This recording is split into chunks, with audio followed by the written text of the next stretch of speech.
Okay. CIO of IBM. Let's call the. I told him I like limits. Okay. Let's call the October 2018 meeting of the Belmont IT Advisory Committee to order. And this is, let's see, we've got pretty full agenda this evening, which I've actually printed out and I should probably distribute to you guys. I unfortunately only printed one copy of the minutes. That was, and then a lot of copies of the subcommittee minutes. But does everybody need, you have a copy? Does anyone need to look at my copy who doesn't have a laptop? Or mine. Okay. And here is a copy of the agenda. Thank you very much. Like 5 of them go around. So. Okay, pass them around, folks. So the last meeting whose agendas we are reviewing is from August 1st. Is that right? Yeah. August 1, yep. As soon as your seat. That's Robin's seat. More important. Well, this is Next to, she's on the table. Next to the posters. Hi, Phil. This is for our subcommittee. Just that.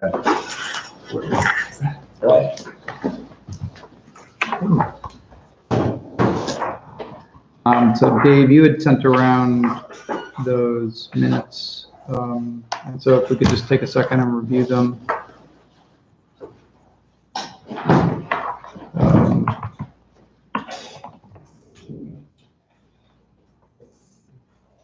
Did you? I beg your pardon? You have to. Yeah, rather. I think that's my copy, but. Sure. I have a question about the minutes. Yes, sir. Was it an action item coming? So I brought up the issue of procurements that have IT usability, security, blah, blah, blah. They're not vetted by the town IT department. Was there an action item that came out of that you were gonna have a conversation either with Patrice or with Adam about that, Paul? About, say again, about. Remember, we had this issue that we had discussed at a prior meeting, that there were procurements going on with IT-related content that Dave wasn't looped in on, like parking meters, for example. And so, Yes. so right, we were gonna have right. a follow-up, I think, that said, gee, if there's some procurement going on that has IT-related content, it would be good to loop Dave or the appropriate IT manager in so that we don't discover it later. Yes. So I haven't had a conversation with Patrice about that. My question really related to the minutes, which was that, did we decide that that was something that was going to happen? And if so, I can't recall myself. all right. I don't know if the other committee members can. I don't want to distract. Whether we were going to formally follow up with Patrice and say, I mean, what was I our? thought that there was going to be an informal follow-up by you, which is why I was asking. Yeah, I've definitely spoken with her, but I'm not sure that I followed up specifically on that. I had a couple conversations about what we're doing here. Why don't we put that on the agenda of this yeah. meeting then, and then we'll just approve. It's kind of a nebulous thing, I guess, which is to the extent that we're, as a town, making technology purchases broadly defined, you know, Dave should be in the loop on those. And I guess depending on the complexity or the size, you know, IT advisory committee should be in, but that, yeah, I mean, that things like parking meters, even though they're parking meters, are not like the old style mechanical parking meters, like they're electronic, and therefore IT should have a view into Yeah, it. because there's potentially security Yeah. issues if credit cards are going through, Yeah. et cetera, et cetera. I'm just not sure how you, from a process standpoint, how you Well, do I think that because, so I don't want to take your agenda off track, but I think what we suggested was that in the previous meeting, it was either two routes. We could either write a letter as a committee that went to Patrice or Board of Selectmen that said that they should be engaged, and presumably all the money flows through someplace in the organization, maybe the treasurer's office or whatever, and they can ask that question when RFPs are posted or whatever. Or the same conversation could be had, but less formally by you with Patrice or a contact on the board. Okay. Summarize what I think we talked about at the last meeting.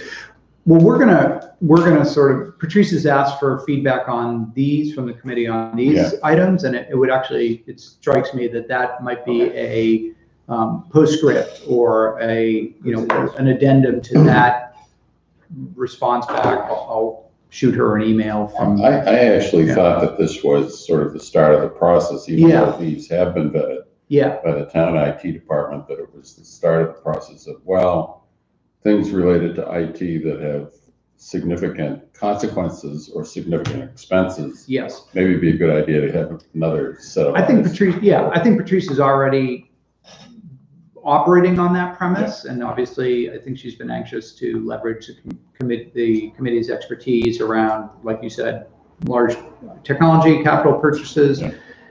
I think maybe what needs I think maybe sort of the message is think broadly about what constitutes a technology purchase, and to the extent that, especially with smart city, smart infrastructure, right? Like everything's going to have an IP address in 10 years. Yeah.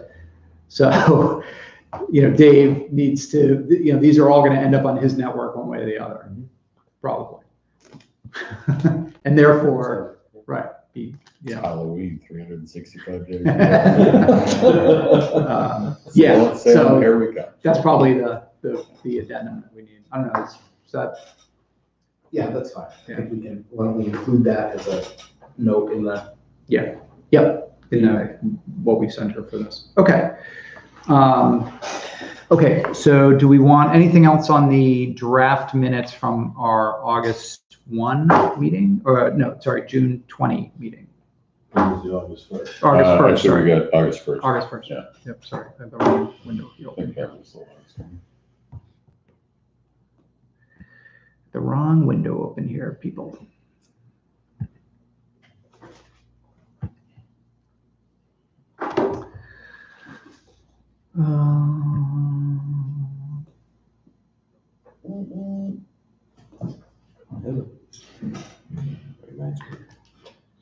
We'll talk about. We will talk about MeetBelmont, procurement. That's funny, Jim. I recall that conversation but I wasn't here for the last meeting, so I think that was actually June 20th. It wasn't a June meeting because I wasn't here either, and I recall. Oh, okay. All right. You've got a really good memory. I think I remember specifically. I think it was about the one was also the hockey meet as well. Yeah. Okay. I don't have a really good memory though. So.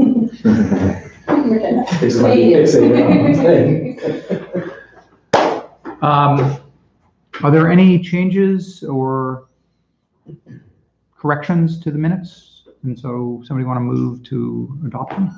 So moved. All in favor? Aye. Anybody opposed?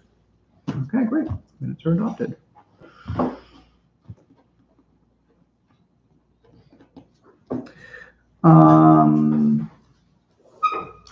No members of the public here, so I guess we'll pass on the public comments.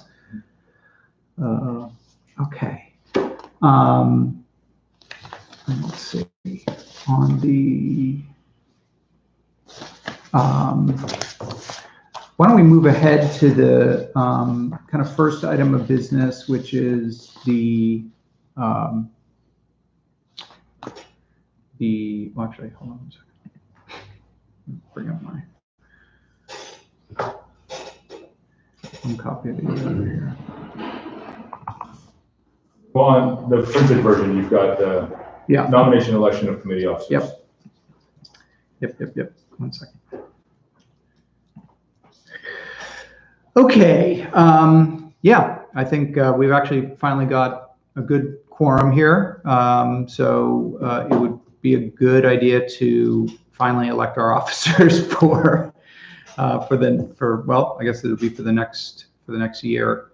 And I guess throw it open to the floor, starting with Chair.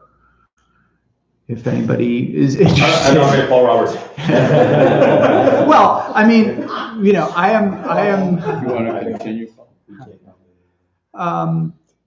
Yeah, I'm happy to continue this position for another year. I might, at the end of next year, want to hand the reins to somebody else, but I'm happy to do it for another year if you guys are happy to have me continue in this position. In the early days, it was not unusual for the chair to serve for a couple of years. Yeah, So I agree. Yeah. But I think I'm a firm believer in term limits, so you know,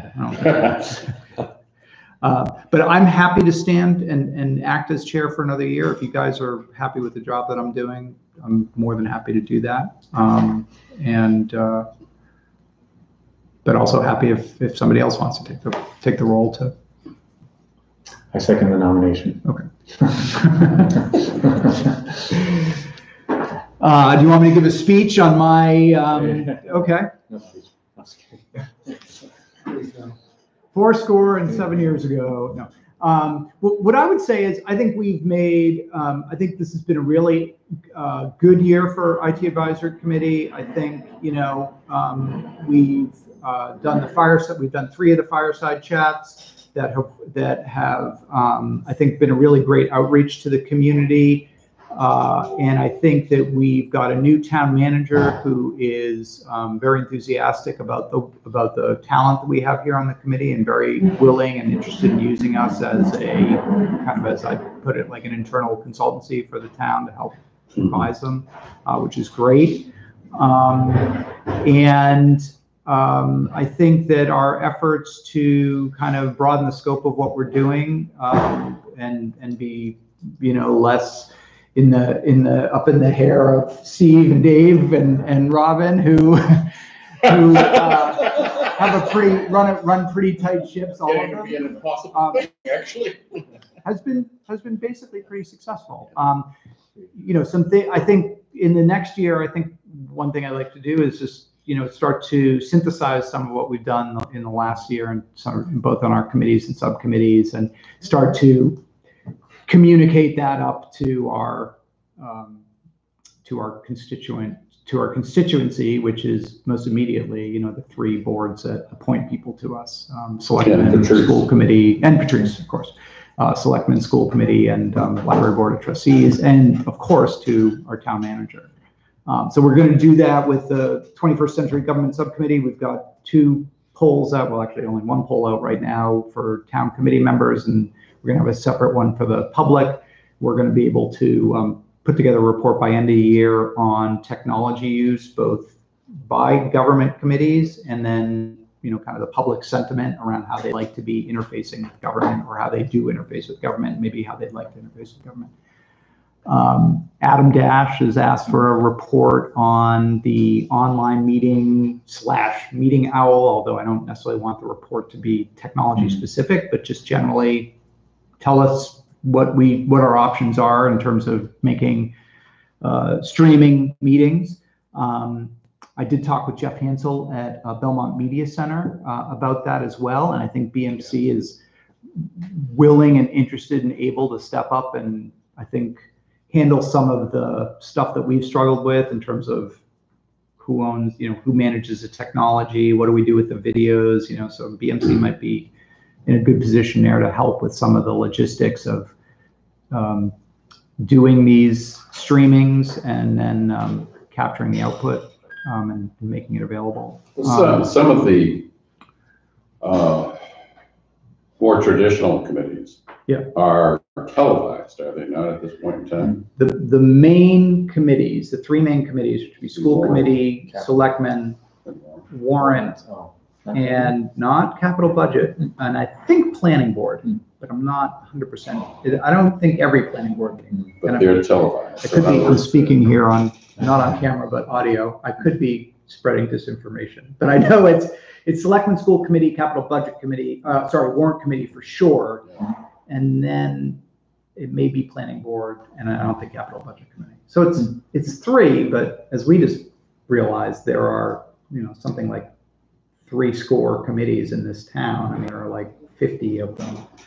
Some of them very important in terms of the work that they do, but generally, operate more or less anonymity. Well, if the capital budget committee isn't being recorded, that's an obvious one. Sure. Yeah. I mean, I think ideally you get all the committees, and then the public can sort of pick and choose what they're interested in, what they want to check out. It's not for us to decide what's important. Does Jeff have any familiarity with the Meeting Owl technology at this point? I think he saw the demo. I'm not sure if he saw it live or if he saw the YouTube video of it. But he was pretty familiar with it when he was certainly familiar with the concept of it when I talked to him. But I'm not sure if he was there at that meeting when we demoed it for the selectmen. So I think my goal would be into next year is just more communication up to selectmen, town manager, and start to synthesize some of the work that we're doing. And I really love the outreach that we've done with the fireside chats, and I think Glenn's sort of, not to speak for you, but I think you're like, this has worked out well, but we need to sort of think about where we want to take it from here. And right. The original, I can talk about this later. Yeah. It's on the agenda. Yeah.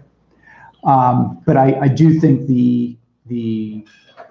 at a high level, it's been very good for the committee to have that public face, to work directly with the public on issues around technology. Not a lot of them. I think it's been really good for us to be at MeetBelmont the last 2 years. And so, that's kind of the vein I want to continue. Anyway, 2,000 word answer to a. Just want to make a quick comment about the media center and televising all the committee meetings. Mm. If you just look at the math, I don't know how often many of these committees meet, but let's say they meet on average once a month. That's 3 every weekday night. They don't have the staff to do that, so we need a technology answer like Meeting Owl or something like that. Yeah. We're going to televise all those committees. Yes. My feeling is they're overburdened already. They have. Yeah. There's no question. They can't send a crew out to. I mean, that's why they don't. I mean, they do the most, the biggest elected boards, school committee and selectmen. And quite a few other things around the town. Tons. Yeah. Yeah. That's the thing. Yeah. They're also doing, doing sports and carnivals and, debates, political stuff that's going on. They've done a lot of coverage of the high school building committee. They've really been very on top of that. Pretty much all those meetings, I think, have been televised. So they're very busy and they have great staff. But yeah, I think I'm with you. I think something small and portable and easy to use that kind of seamlessly captures the meeting, throws it on YouTube or some other format. Obviously, there are open meetings. Part of what we're going to need to tell the selectmen about is sort of think through the open meeting implications of this, and also the IT implications of it, and how Dave and his staff would manage this bolus of video content. Of course, if you look at this from the standpoint of doing a pilot rollout, I mean, we certainly don't have to consider the idea of having 50 committees all at once using this. Yeah. There are probably some committees that would naturally come to mind that are not televised. Yep. Maybe we would be one of them. Maybe capital would be another. Maybe there's something else out there. I think we'd throw it out, say who wants to be the guinea pig? We got this Meeting Owl, and who's interested in streaming their meetings, and see who throws their hand up. So anyway, that's my spiel, and but happy to stand as chair for another year. Vice chair. And vice chair, yes. Do we nominate all at once and then vote collectively, or do we nominate, vote, nominate? I don't know. I've never done this before. Anybody? It's been sort of an even on this panel. We can make a motion that we adopt Paul as chair for another. Let's do that, and then we'll move on to vice chair and secretary. All right. Okay. So I make a motion that we retain Paul as chair of high-tech. And second that motion. All in favor? All those in favor? Aye. Thank you. Okay, vice chair. So I'm currently vice chair. You are indeed. I think it is good timing for me to probably step away from that position, and I'm happy, I'm happy to advocate to somebody who would bring some fresh blood, some energy into that. So just open it up with that, and then just looking over at Anyone interested in making a nomination? Well, I'm not going to make a nomination. I am going to say that while Phil came into this after being chairman and having a lot of experience, and he was sort of providing you with some support, Paul, A huge amount of support during your first year. Yeah. Vice chair can be also a learning experience. Yes. And that would mean that somebody that hasn't held an office could possibly be the vice chair and not have the responsibility of the chairman. Yes. But work hand in glove with the chairman. Yes. That's all I want to say. You're really the power behind the throne as vice chair. You mean the Mike Pence? That's right. I don't think we want to describe it. I shouldn't describe it that way. No, not the Mike Pence. No, I think that's actually probably more. I mean, you're right. It's a good point to make, which is Phil was really spent a long time as chair, and then was really great helping me adjust to the new role. But typically, it's actually the other way, right? You're kind of working your way up to. Perhaps in a lot of organizations, it is. Yeah. But we kind of have a tradition of chairs going to vice chairs and helping out for periods of time. Yeah. But I think it's a good way to do it. Step up, step down. Yeah. Yeah. Exactly. Right. Yeah.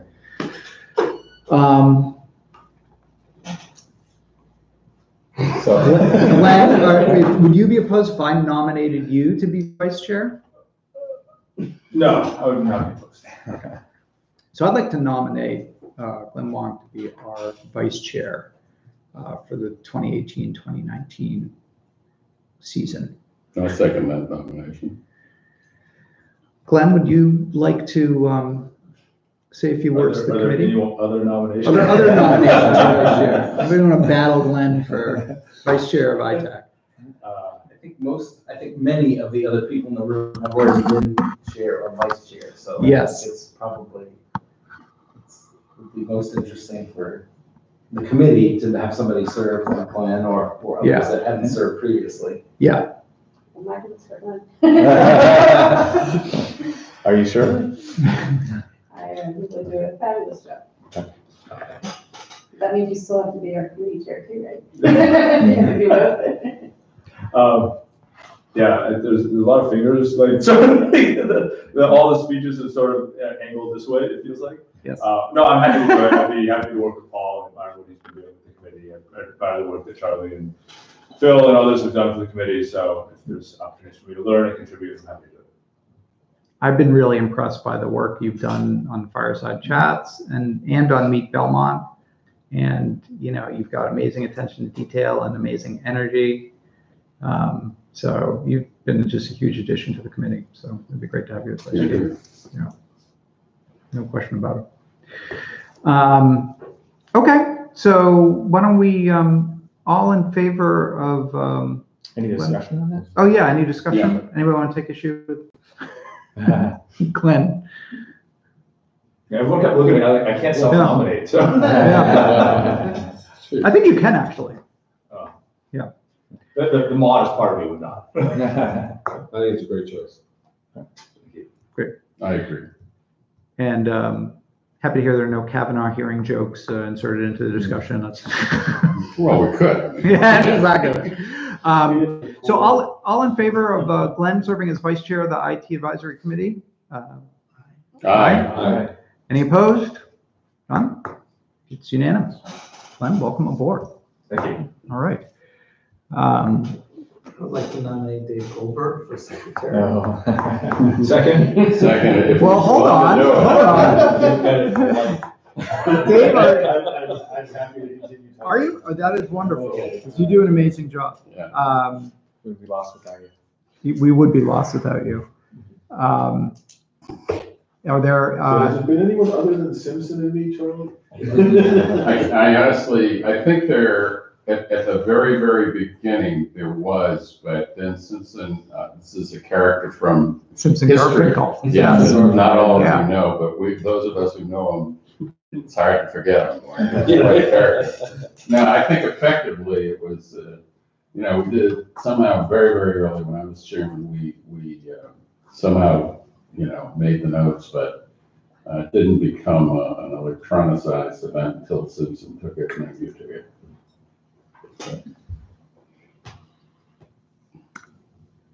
And is there anybody who's itching to unseat Dave as the secretary of the IT advisory committee?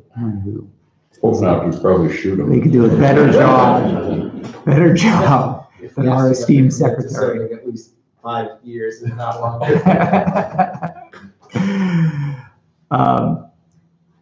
Dave, any comments or anything you want to say? They'll have to go in the minutes. Emacs is better than VI.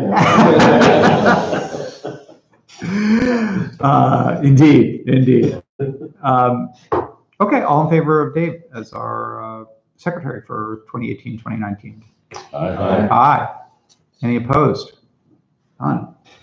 I probably should have asked this before accepting, but what is the exact term? Like when we say 2018 and 2019. Well, I actually think it's July to July.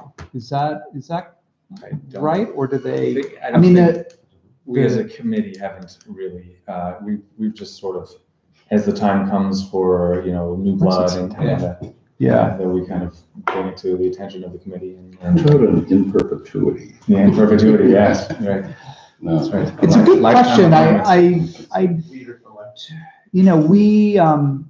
Well, we put in our report. We all have 3-year appointments. That's correct. Right? And at some point they get renewed or expire. That's correct. But I don't think it happens in a uniform fashion. I think, there's kind of a staggered effect as the selectmen get around to both making the appointments and then officially. There was an announcement that I think town meeting members received at the beginning of the summer saying that there were open, not just for this. But Yes. there were generally open committee seats, and then, citizens were asked to submit Right.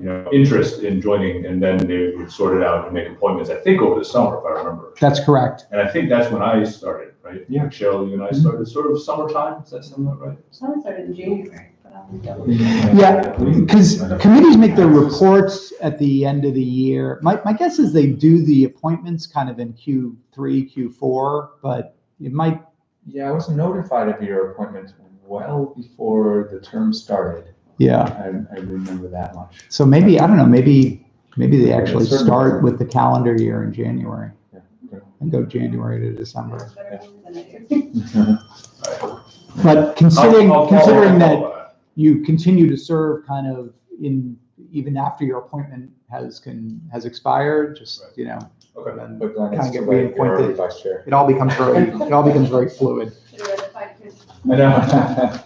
Then buyer's more. I mean, we've been trying to do this election for, 6 months. So that says it all. Yeah.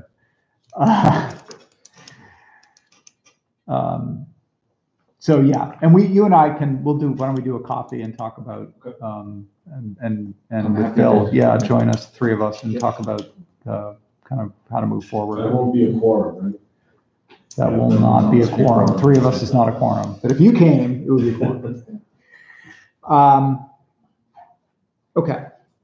So next item of business is the report out from MeetBelmont. I was there. I was there. You were there. And You were there. And yeah. Close by. right, I was there. Do you want to do honors? Well, it was okay. Maybe it's because it was new the year before this. I thought we got a little bit more attention that year, but it was okay. I mean, people were coming up, they were asking questions. We did not, and this was probably as much my fault as anybody's, we didn't do a very good job of collecting names. And we've got Dave's name, we've got my name, Dan's name, and some woman who engaged me about having recently moved to town. And Boy, shit, that handwriting. yeah, I had to No idea what that says. guess what it was. Were you commenting on my handwriting? Oh, those are the same thing. So I would give it an okay, but I think it's important for us to be there. How do you feel? Well, it pains me to say this as the person who put this on our radar in the first place, but I'm not sure it's really the best use of our time. It's mostly organizations that are trying to recruit people or make people aware of their existence so they can join. Mm-hmm. And we're not really doing that. If we don't have something to give away, which I understand is something we have no budget for, it's very hard to get people to even stop and take a look at what we're giving out. That's why it was only okay. Yeah. So I don't, there were 3 or 4 of us there, I think pretty much the whole time, not always the same people, and I don't think we talked to more than about 10 people, honestly. That's probably a good estimate. So it doesn't seem to reach a lot of people. However, it's not just, I mean, I don't think the light department wants to recruit people. Maybe they want to recruit customers, though they have a monopoly over that. Yeah. They were there. The police department was there on an informational basis, I assume. Yeah. Assume that are recruiting criminals. And there were other organizations that were there, not necessarily to recruit, but to inform. And I think we fall into that category. Yeah. I agree. I would agree. I think, despite the fact that you only had 10 people actually engaged in a conversation with you, there were many, many more who kind of saw you walk by the booth and are aware that there are. Yeah, right. You're aware that they're aware that there is a community, right? And I think that's more what we're doing, right? Is to make people aware that we're a committee, that we have fireside chats and things like that we're bringing out to the community. And so I don't know. I wouldn't dismiss it and totally out of hand. No, I don't mean that it had no value. It was maybe not the greatest return on the effort. Investment. Yeah. For those of you who didn't have the opportunity to drop by, this is basically what we handed out. And it was as much an advertisement for the Tech Talks coming up as anything else. I mean, the other point might be, as we're doing more awareness work with the community, it might be, next week Belmont is once a year, but next year there might be more programming that we have and more opportunities to engage just with the public. But these handouts I think are valuable.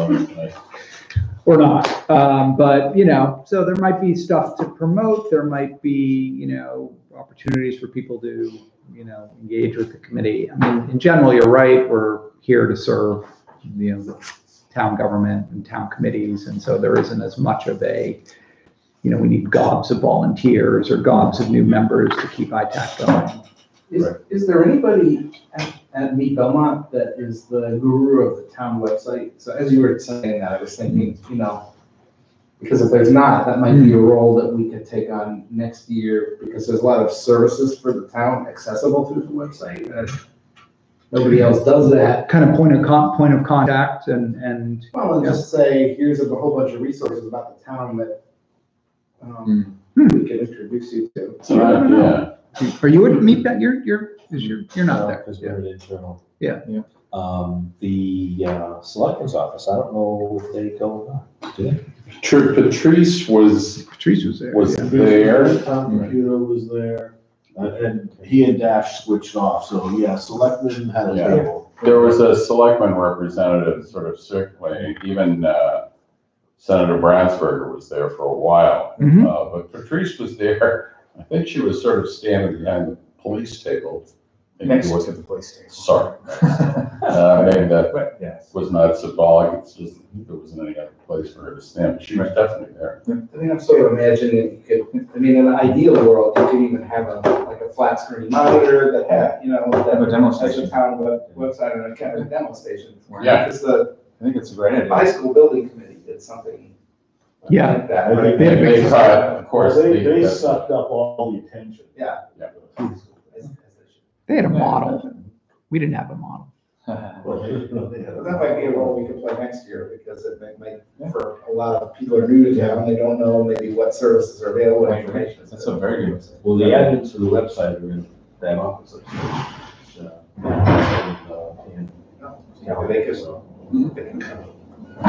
They are the, essentially the support staff for the website at this point in time? Yeah. Yeah, I think it's a great idea. I'm not, it might be better to do that with them rather than not. Hopefully one of us will remember next year. Dave's gonna get that thing. So I'd like to make a suggestion. Mhm. That we have the source for this, post for this handout. We just make a copy without the dates on the bottom and put it on the website. Maybe print a stack out, put them over at the Beach Street Center. I think people will take them. Yeah, for sure. You know, it's certainly there. All you gotta do is just sort of edit the aspect of it. Just to follow up on that, Dan, if we were to put it on the website, where on the website are you suggesting? Well, usually we have, the iPad, there's a link on the download. We have material. Those resources. So, I'm not sure what we have there now, but we've had links to things in the past. Like the first fireside chat.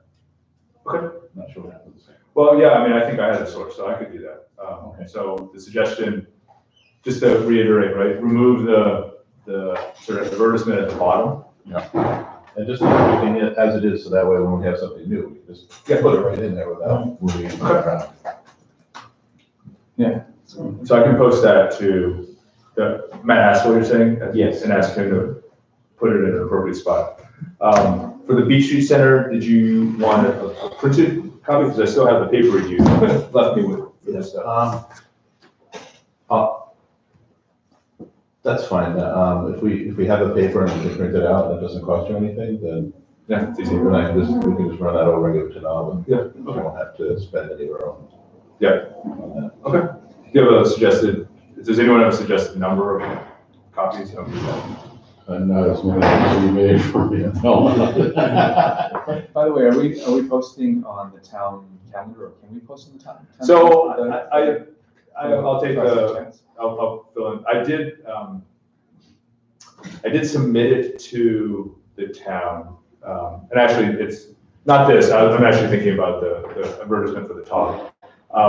We did get it out to the town meeting members ahead of time, because for the second talk we did, it only went out 15 minutes before the talk. So this time it went out about a week before, which is fine.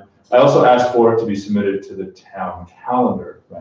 And I think what happened was, I submitted it to the town clerk's office. The town clerk then said it was actually up to the selectman's office to determine if it was appropriate for the website. And then I didn't follow up, and I never heard back from them. So I don't think it ever actually made it to the website. But you know, just to back up what David was saying, that I guess that is the route, is through the selectman's office. Did you say you have a bunch of copies? I'm sorry? Did you say you have a bunch of paper copies that you didn't use? Yeah. I do have, but it has the advertisement on the bottom, but I do have a large, fairly, well, you know, maybe 50. Can I have like 20? Almost sure. I'll give you 20 with that. Because what I'll do is, I got a class that I'm teaching, starting November 1st, and I have a booklet I hand out to them, and I'll just put it, and I'll just have it. As an example. As a Resource. resource. Okay, I just don't, and I'm fine because I've got no other use for them. I mean, they don't care about it. They don't care about that. Okay. Yeah. So I would just tell them.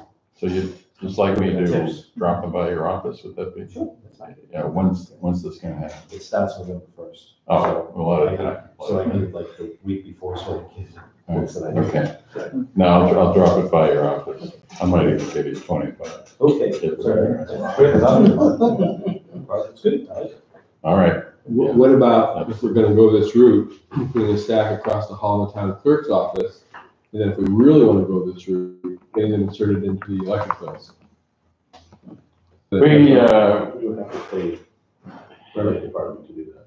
We have to pay the electric department?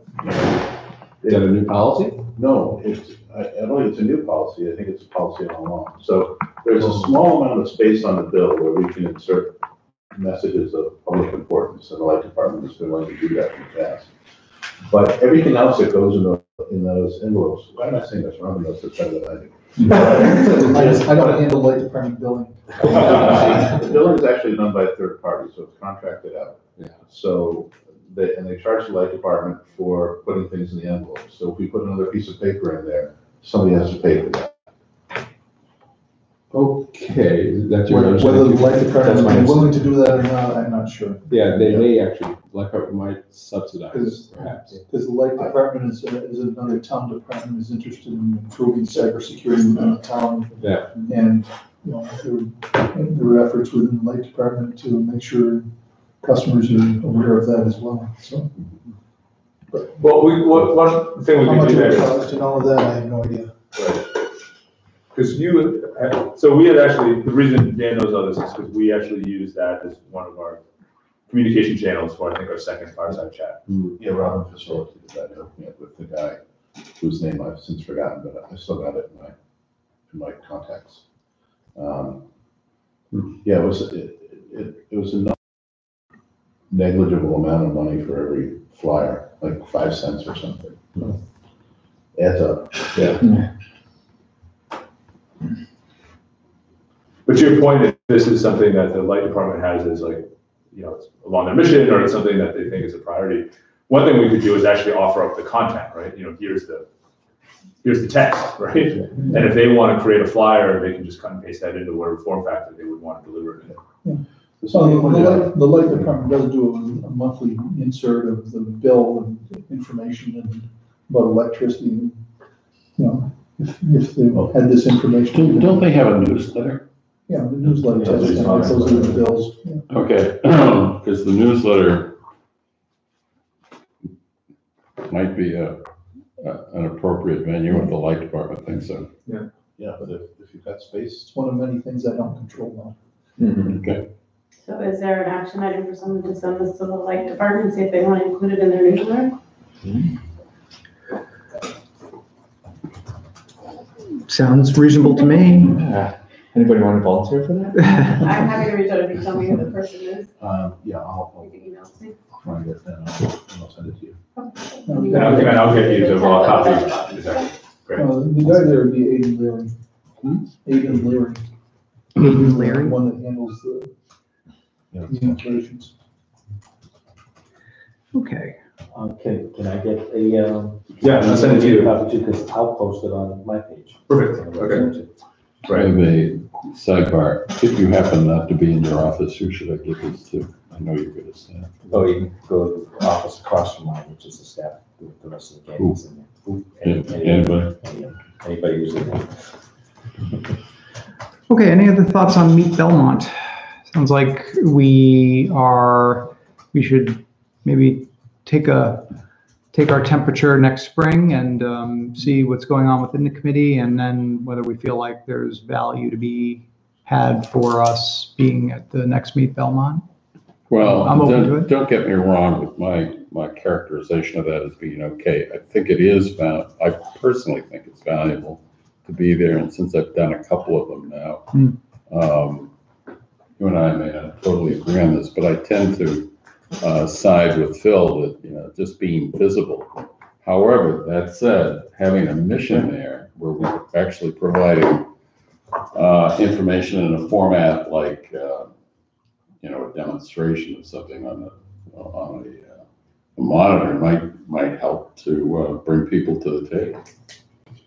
So, but that's my point of view. There's nothing wrong with reconsidering it. Next spring, we'll probably have a better idea next spring of what might be possible in the way of, let's say, a display that's going to bring people in. Okay.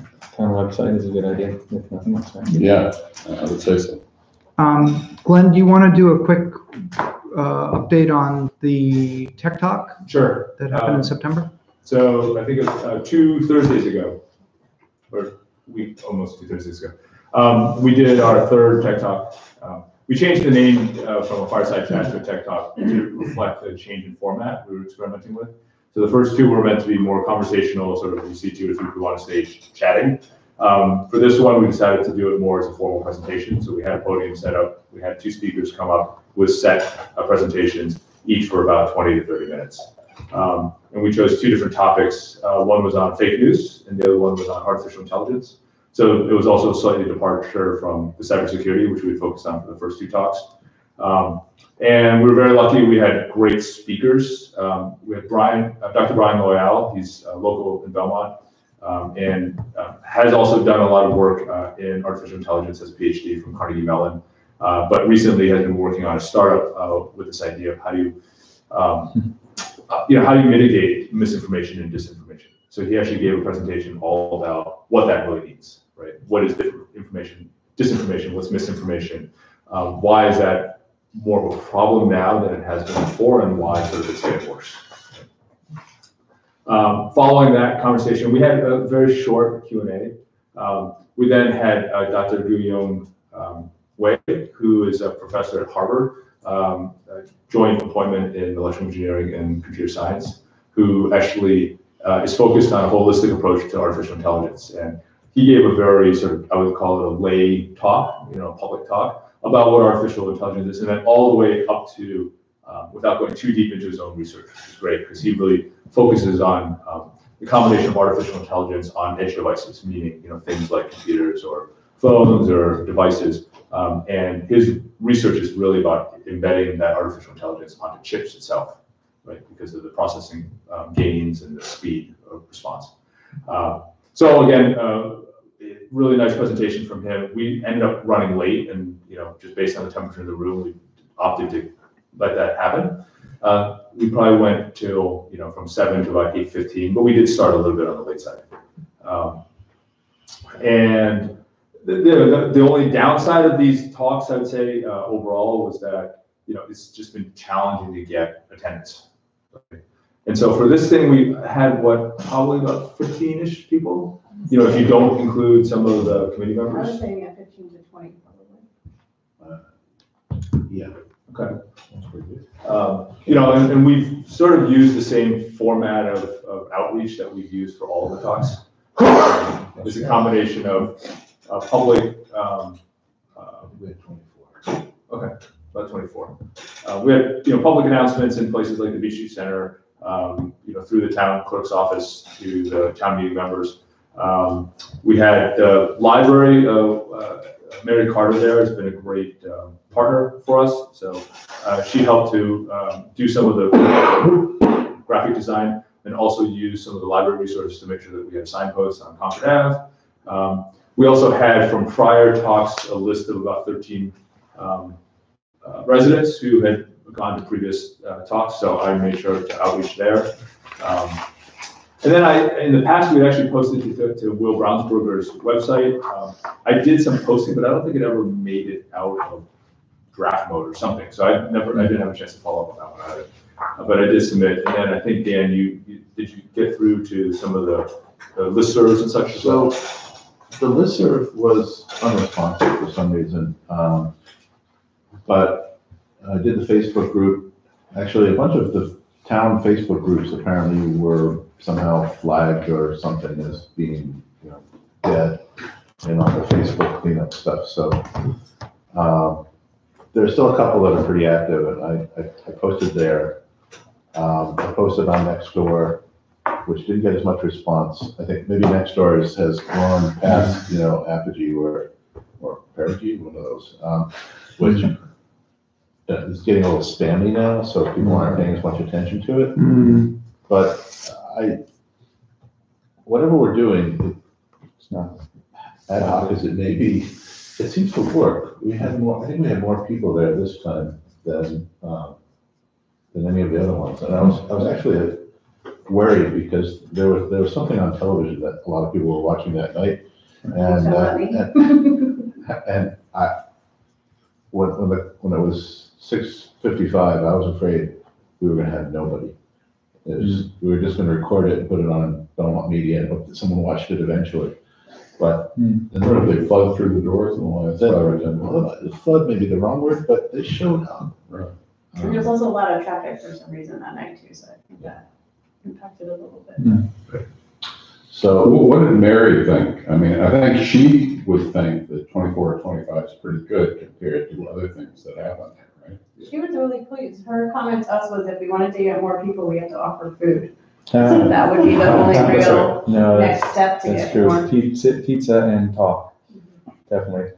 Meetup format, yeah. attack bake sale. And then we have a bake sale, Yeah, right. a cup of coffee, fireside chat, I don't know. And I've done this with the previous talks too. I invited the speakers for dinner as a modest thank you, because they're volunteering their time. And Phil joined me for that, so that was actually great. So we had a nice dinner just in the Belmont Center, had a great conversation, and then got over to the site right before. The other idea might be That was very nice stuff. the other idea might be to partner with some of the other groups in town, whether it's Sustainable Belmont or, one of the houses of worship, the UU or the temple, or, just kind of tap into different communities and as like co-sponsors, like get them to co-sponsor the talk. There's, we talked about this before in our committee. There is a talk of the town that is organized through the Vision 21 community, I think. That they do that once a year. It's a pretty big deal. They had some pretty big local speakers for that.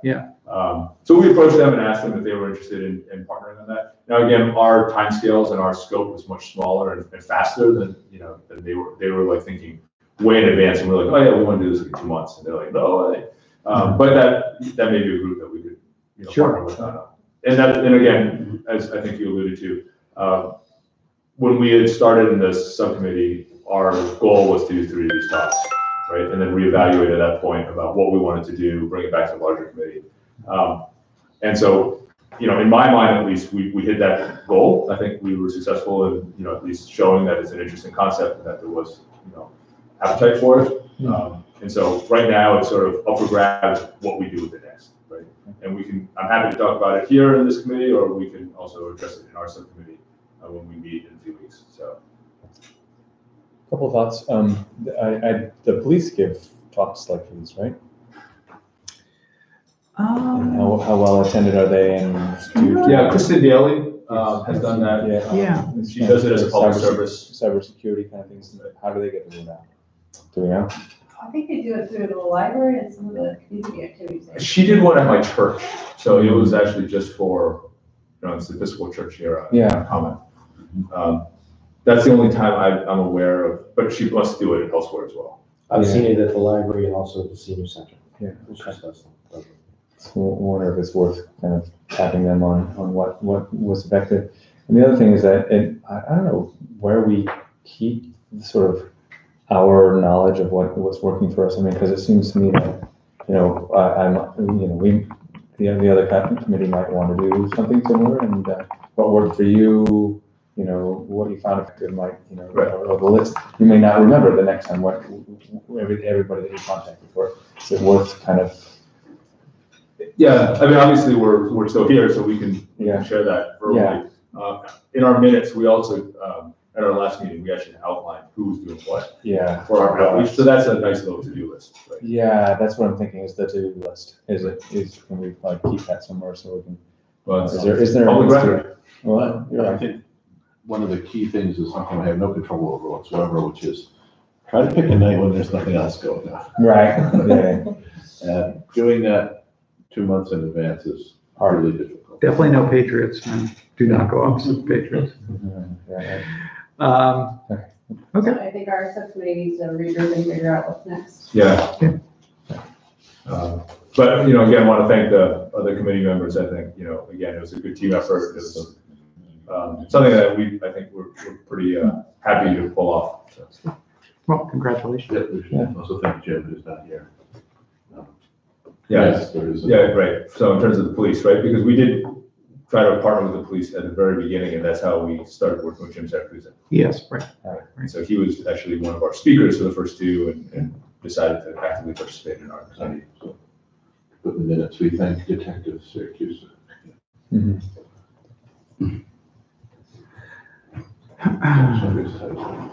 I'm curious, I'm on the subcommittee but missed it because I was on vacation, but how was the Q&A following the talks? It was good, but it was short because most of the time was taken by the formal presentation. Okay. So we had to cut it short for the first speaker so that we get the second speaker on. And then we were already quite late by the time the second speaker finished, but people did stick around. I'd say the speakers were very gracious because they did stay up and there was a crowd of people around both of them. So in other words, the audience was engaged. I was surprised because the second speaker was very technical, but he had this amazing ability to take these super complicated topics and relate them to everyday things like your washing machine, or think of it as certain sizes. And he was phenomenal, and people were really engaged, even though it was very technical, and asked a lot of questions about that. They were both phenomenal. What was neat was it was a young man who was from the Belmont Media Center doing the filming, right? And his comment to me afterwards, because he really enjoyed it, he's like, I can't believe I got to see this because I got paid to be here. Always a good experience. Yeah. And he stayed on and asked a lot of questions. Great. Do you think the TechTalk format tended to foster that? I don't know if it was the format. I think it was one of the content, but two, I mean, those speakers were phenomenal. The first speaker did an amazing ability to create stories, and he went back to, what was it, like the 90s and the 2000s about misinformation and the whole history of how it used to happen, how it couldn't happen with certain. He just did a phenomenal job of painting a picture that really walked your mind through how it all becomes to disinformation and misinformation. Right. So I think it was topics, but I think the other speakers were great too, but they really were able to get the audience's attention with the examples. Well, maybe the talk format lends itself to that. I think it's a combination of the speaker and the talk format. So some speakers are better at the sort of fireside colloquia format, but these speakers were both, they brought very well polished presentations, and it was clear that they give presentations for a living. So it was very good, as Cheryl was saying, it was entertaining, it was engaging, but it was not as interactive as the previous two.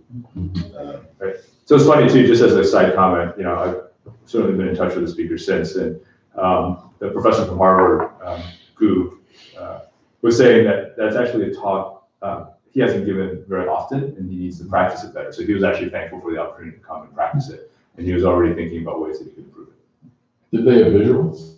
Yeah, they all had both had slides prepared. And so did they get to the media center?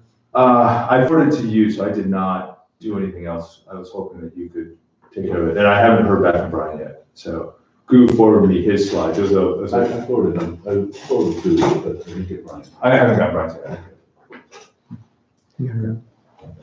So the video on the media center's website? Or in the process of? Yeah, no, I did, yes. What they're gonna do is they're gonna take the slides and they're gonna insert the slides instead of taking a picture of the screen, they actually put the slides in. So I think they're probably waiting to get Brian's slides. Okay, I'll follow up with Brian again. I'll see if I can. I haven't had any email saying that they're on the website yet, but I'll I'm mindful of the next item on the agenda, which is a big one, and I'm also mindful of Dave's time. So unless there are other comments on TechTalk, let's move along. Okay. So this next one is pursuant or relevant to the documents that I sent out earlier this month that our town manager has asked us. These are all capital requests, information technology related capital requests that Patrice has asked us to review for her and just give her a report back on or our thoughts on or observations on these ahead of their consideration of them. And so hopefully everybody's had a chance to take a look at them over the last week or so, and Dave is here obviously to answer any questions that we have. So I don't know how we want to go about doing this. Is there any, would you like us to consider them in any particular order? How about the order that they're in? It's 1, 2, 3, 4. That's you know, if you want to be conventional that way. I have a few general comments. Unfortunately, I didn't print them out, so I don't remember which one was which. But thank you. So the justifications all seem completely justified. Seem rational and defensible. The one about the building renovation is completely outside my wheelhouse, so I have no idea. But it's clear that nobody does. This is just an estimate here. But the one quibble I had that I mentioned earlier is the breakout costs are unintelligible. I can't figure out what any of these line items are for. And that would be this. Yeah, right. Yeah. So yeah, I'm sure they all add up to the dollar figure that you quote, but I have no idea what you're asking for. Other than the top level description. So I actually met with Patrice this morning about the capital budget request, and she said to me, "Oh, you attached this. Good. This is exactly what I was looking for." So she knows what the part numbers. So no, she asked. Okay, so what? And I've actually got to refine it a little bit in general, general categories as to what the things are. What they did this year. This is a totally different format than what we've been using for capital budget. So they came up with this form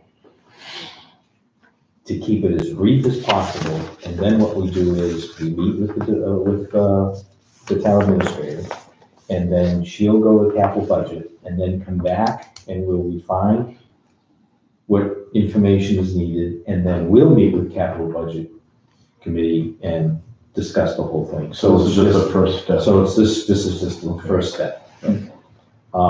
This is the form that you're referring to? No. The form is the first page. Just the first page, okay. So if you want to go through them one at a time, and then we'll get into that one, okay? Because I'll tell you what's happened this year that has never happened in previous years. So the first capital budget request is for an assessment of the IT departments. That's right. Okay. This was, Patrice asked me to put this in. That's capital. I also capital had to be equipment. That's another thing that they've done, is they've actually lowered the threshold of capital requests down to $10,000, which at one time it was, and then they bumped it up to 25, and typically IT requests were not, unless we could show that it was a long-term device or something that we didn't have to replace on the, then they said it was always considered operation. So the only time I went to capital budget is when we were replacing switch gear, like the main switches, for 60 grand a piece. Or really big items. Getting a storage area network or something like that.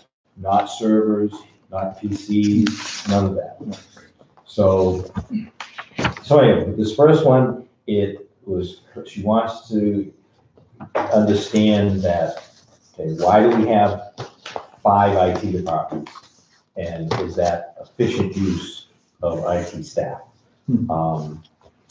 We've argued before. Matter of fact, we talked this morning at a different meeting. Steve Mazzolo and I were there with Patrice, and she asked about school IT in town. Has there ever been any thought about combining the two? And Steve and I went through what was done years ago and the decisions that were made and so forth. So this question never dies. It never dies. And every time there's a new group of people, we go through it again. So the idea was, number one, there'd be no cost savings. We purchase on different contracts, and legally we can't purchase on each other's contract. That's one. The other thing, we have 2 different total missions. Our missions are different. So combining, yes, we use computers and so forth, but we use them in different ways. So we're both, our staff's pretty lean, and so all it would do is you'd need to hire another person to oversee the two groups. So I guess so, or one or the other of you would have to presumably become the assistant IT director, and the first person becomes the IT director. Yeah. Or, I mean, one option would be the town decides to hire like a chief technology officer, or chief information officer to set, town-wide policy around, including information technology. But that's just. Same person under a different name. No, because they would presumably not be in a operational role. They would be at a more senior level, and they would be setting vision and policy, and they presumably would have a different background. Even if there was any savings, hiring another CIO level person would quickly eat that up. Well, it would be another salary. I guess the question would be, it would certainly be another salary. And the question would be, are there savings to be had long-term in having a, town-wide vision? That, I don't know, I'm just thinking out loud, but that would be, that in order to bring, I think Dave's right, we've already looked at why can't there be one IT director instead of two, and there is no real cost savings there, because basically these are lean operations and they have the teams that they have. And so calling one person the head and one person the assistant is not necessarily going to save the town any money. I mean, as far as Steve and I know, we meet every month anyway. And we're always in contact about, what we're doing, and can we do something together, which we've done. So, and that's where the service level agreement came up as far as what goes and so forth. Well, what do you see as, this is sort of re-sketch. What do you see as the mandate for this person? Are they, or consultancy? Are they going to come in and analyze what's here and then recommend something different, or bless what's here? Or are they going to look outside and see what's been done outside? Yes. Yes, right. That's the idea, I guess. So, we would hire someone for this much money to just reinforce our existing opinions. And the opinion is that if you have an outside firm or an outside consultant tell you, here's what you need to do and so forth, that holds more weight than the inside folks saying, hey, we should do this. Well, they have no stake, they have no interest. So. Yeah, I'm not recommending what should be done. I do know, since I have a good friend, are you familiar with Paul Pusengarren? Is that ring a bell? Andover. He happens to be the CIO for the town. So it's been done elsewhere. I don't know. I've never talked shop with Paul about this. I know him socially. Whether he considers that to be a good solution or not. I know places where they've done it, and places where they've done it and taken it apart again, and places where they just keep it separate. So it's. Is it worth pointing people to selectmen's records of prior discussions prior to, seeing if there's, a decision that was made that is still relevant, that we would therefore not need this assessment? I don't know. Seems like it's starting to be a waste of time's money, honestly. I don't know about that. We do have 4 IT departments. That is kind of crazy for a town of 4 square miles. 5, yeah. Just on the face of it, that's crazy and basically kind of silly. So, and it's very hard to take apart, to engineer the plane while you're flying it. I think the idea is, I think if I had to guess what the interest is on the part of the town manager is, I need somebody to do a reality check here, because I can't talking to you or to Steve about the environment in which you're already operating is impossible, right? So, and the other thing too is that in my justification here, we've got requests from police and fire for additional People. Yeah, people, right. IT people. Right. Well, we've had discussions with them, and in a couple of cases, it's not IT that they're looking for. It's some help in business processes. So, and I guess she's looking at somebody to clarify that a little bit too. So as new recs come on or requests for new positions, where do we fit them into the existing structure? Right. Yeah. So. Yeah, and I would say, I mean, 15,000 is an insignificant number, but in the grand scheme of things, management consulting wise, it's not a big number. And that number was gotten from a couple of consultants. So Collins Center publishes that on their website, that's what they charge. Do we know, like, have we done this before? Do we know who we would go to for this? We have not done it specifically in town before, but I do know consultants that do this. Do you have the discretion to hire without an RFP on this, or do you have to go through the RFP? We can if we get people on state contract. So. Capital expense improved. So. And this would be is there like a timeline that? It's just to do a one shot, do it one time. So. Do you have a target completion date? This is actually Patrice's request on Monday, but to get it done by the end of fiscal 2020. Right. Yeah. Okay. So this isn't for this year. This isn't for this year. This is 2020. Okay. Yeah. So this wouldn't be back till next July. Okay. You got it. Okay.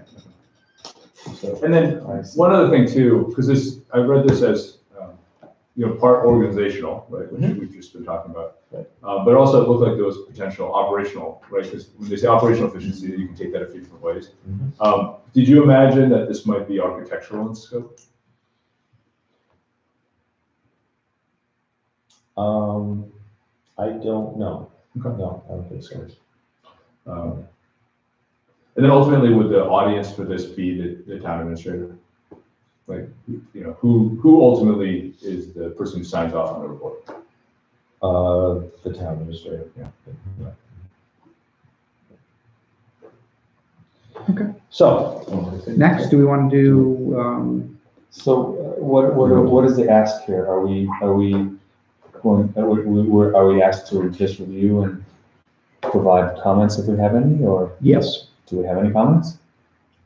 Well, several years ago, we drafted a letter enumerating the principal reasons why we thought that separate IT departments were superior. Yeah. At least at that time. And maybe we can get that and look it over and see whether we still agree with the opinions we stated then. But I think in that particular instance, and correct me if I'm wrong, all right, we're talking school, Dave, Rob, we're talking, police. library. Or library, which, seems to be, I agree with Paul, it seems to be overdoing things. It's completely possible that, there's some medium in between where, maybe the library doesn't need to be separate from the town. Maybe the library is combined with somebody on the police, but, I think there's but not combining everything. Well, the police department have the town network over there, which we oversee that. They have town PCs in there that we take care of. They have the police network, which is connected to the state, which is totally separate. And they have their own stuff connected to that. SCADA? SCADA is like, That's right. and the library has a separate network, the Minuteman Library Network. Yep. They also have the town network down there, and we have machines down there that we take care of for the town. Their wireless is controlled through the town's network. So, I mean, we've Are all of those enumerated in the That's a lie. SLA? Yeah. Yes, yes, they are. So that might be, Yeah, and as time's gone, we've updated the SLA. is that something that Patrice has seen? I don't think she has seen it. So that might be Yeah. helpful to share. If she's not aware of what we've done with SLA, she should become aware of that. So maybe in your comments, you should. Okay. Yeah, well, yeah, say, you know, but yeah, that's a good point. So it sounds like really, except for these function-specific networks that function almost outside of the town IT's purview, you do take care of these and you do take care of them. So it's not really a separate network for town operation purposes. And that's the way the service level agreement is written. Yeah. We have a town-wide network. Right, yeah. And how people use it is such and such. That's good. Robert, what about you? I mean, this may impact you. Do you have an opinion on whether you think it's something worth looking into or not? I've been around a long time. It seems like every time somebody wants to change things, they either centralize or decentralize. Yeah. And there are advantages and disadvantages to both of them. Right.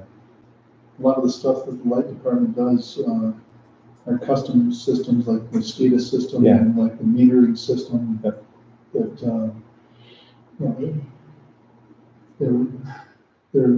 specialized types of systems that are not really just straight standard Microsoft IT. Yeah. But whether you combine it or just separate it out, I don't know. Yeah. You can argue it either way, I guess. Right. To me, it seems that this is sort of a semantic question more than a functional question. You know, there are people needed, resources needed to handle library, light department, schools, etc. I don't think regardless, if you have one big organization, just call it that, you still need the same people to handle the light department, the school, the library, the town. I'm just not sure that maybe the consultant can better illustrate this, that there's actually a duplication of resources. Right. And that's the only thing that consolidation might weed out, if there is such duplication of resources. I don't get the sense that that exists here. It just so happens that there are silos of activity. That, four or five different silos of activity going on, need to go on no matter what. So, I guess the broader question is, if we're not going to prejudge the outcome, is there a need to perform this analysis? Right. So I think to that end, sending Patrice our summary conclusions that we, highlighted in this letter a couple years ago, whatever it was, may, say with a suggestion, Patrice saying, we thought about this, we looked at it, we visited it at the last ITAC meeting in October 9th, whatever. Maybe this money is not well spent. But if you feel we want that extra level of comfort, $15,000 is not the amount of break. Right. And I think I agree with that, and I think furthermore, let's in our recommendation say there have been prior conversations. It may be wise to review the minutes of the meeting, the Board of Selectmen meetings where this has been discussed, and also if you're not aware, there is a well, she's probably aware, but it's probably worth familiarizing yourself if you haven't already with the SLA. I mean, that would, I think that's, after the conversation, that'd probably be my suggestion for a response. Other thoughts, input? Is there a problem that needs to be solved, I guess? That's the question, right? I think I would gather that the fact that she wants to pursue this at all means that she's not sure whether there are efficiencies to be gained, right? And again, without our prejudging the outcome here, I guess the question to us is, do we think that there's a possibility of that warrants a $15,000 expenditure? And besides the efficiencies, though, you lose localized control. If the library has an IT resource, that's something that they can control more easily than putting in a request to Dave, and then Dave deciding whether that resource should be working on the library stuff. Yeah.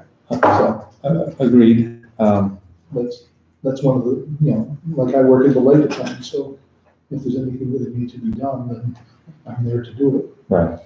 I completely agree because the company I work for has gone through a similar process of centralization. And it used to be that the IT folk who sat down the hall for me, my priorities were their priorities. Absolutely. Now I have to go convince somebody else that their priorities should be my priorities, and it's not as easy. So, Yeah. Again, I mean, there's a number of reasons for the study, right? First is organizationally. The second is analyze the staffing needs and so on and so forth. So I guess, there could be a number of outcomes. The first is to keep things the way they are, but you need higher here. Could be a lot of different types of recommendations, right? Outside of that. And I think the meta question is, do we think that this is value in it? Or do we think it's going to do more harm than good, perhaps? And is there other guidance we would provide? well, we So does it potentially do more harm than good? I mean, I worry that if the consultant has a predisposed notion as to how they think IT's the town's business should be organized, they just, take the binder off the shelf, hand it to the Board of Selectmen and say, here's your report, please send me $15,000. we hope that we're going to hire better than that. Yeah, Right? but sometimes people do enough of these things that they have a template they operate on. It might not be quite that. Right. I think a lot depends on kind of how you scope the assignment, right? Yeah. What you're asking them to do.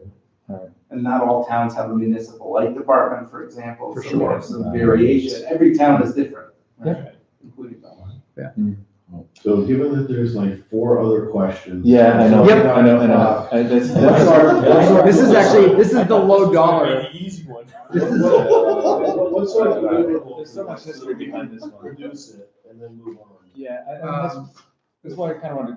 I think just feedback on each of these that we would pass on to Patrice. I don't think she needs a consensus report or a majority report. She might be happy even just to have, the full variety of comments from ITAC. And I think they are looking to get them in fairly short order because they're gonna, as Dave said, they are gonna go before Capital Budget Committee to talk about these.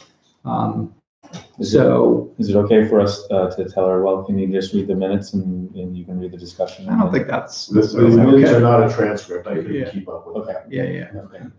Okay. She can look at the video though. That's true. So what is the sense of our feedback then? Is it that we Sorry, that's. think it would be valuable? Do we think it would not be valuable? I mean, Well, I find myself sort of being aligned with you, Phil, which is, to me, it doesn't sound like it's a super valuable use of the town's money. we have considered it, but we haven't gotten an impartial judge, nor would I say that our guidance or our recommendation to the selectmen at the time that we were considering it was both relevant to our current situation and in, coming from a place of, knowledge of these, we're not consultants on this, right? Or experts, right? So we can offer reasonably good advice for free, but not expert advice. That's right. For $15,000. That's right. So, I mean, I would slightly, I guess, back off my, my original statement of I really don't think it's worth it, because I think there, if she thinks that there's some organizational gains or some recommendations on hiring or something like that she's going to get out of the report, then there might be value in that. Our feedback would be, hey, let's make sure that I think our feedback might be along the lines of, let's make sure that we've exhausted all the other information sources before we spend money on this. And review the work that we've already done. Right. Yeah, exactly. Yeah. Right. That's what I mean by that. Okay.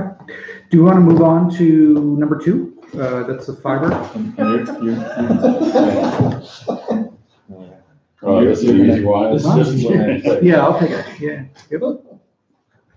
The others are much more straightforward. The fiber network construction, is that what? Okay, yes, so you want This to is do a that? big dollar item. Okay, yes, and at this point, so what's happened is, not this year, the year before, we had a capital budget request to do an assessment of the fiber network. This is all geared towards the substation being decommissioned at 450 and what's going to happen to that building.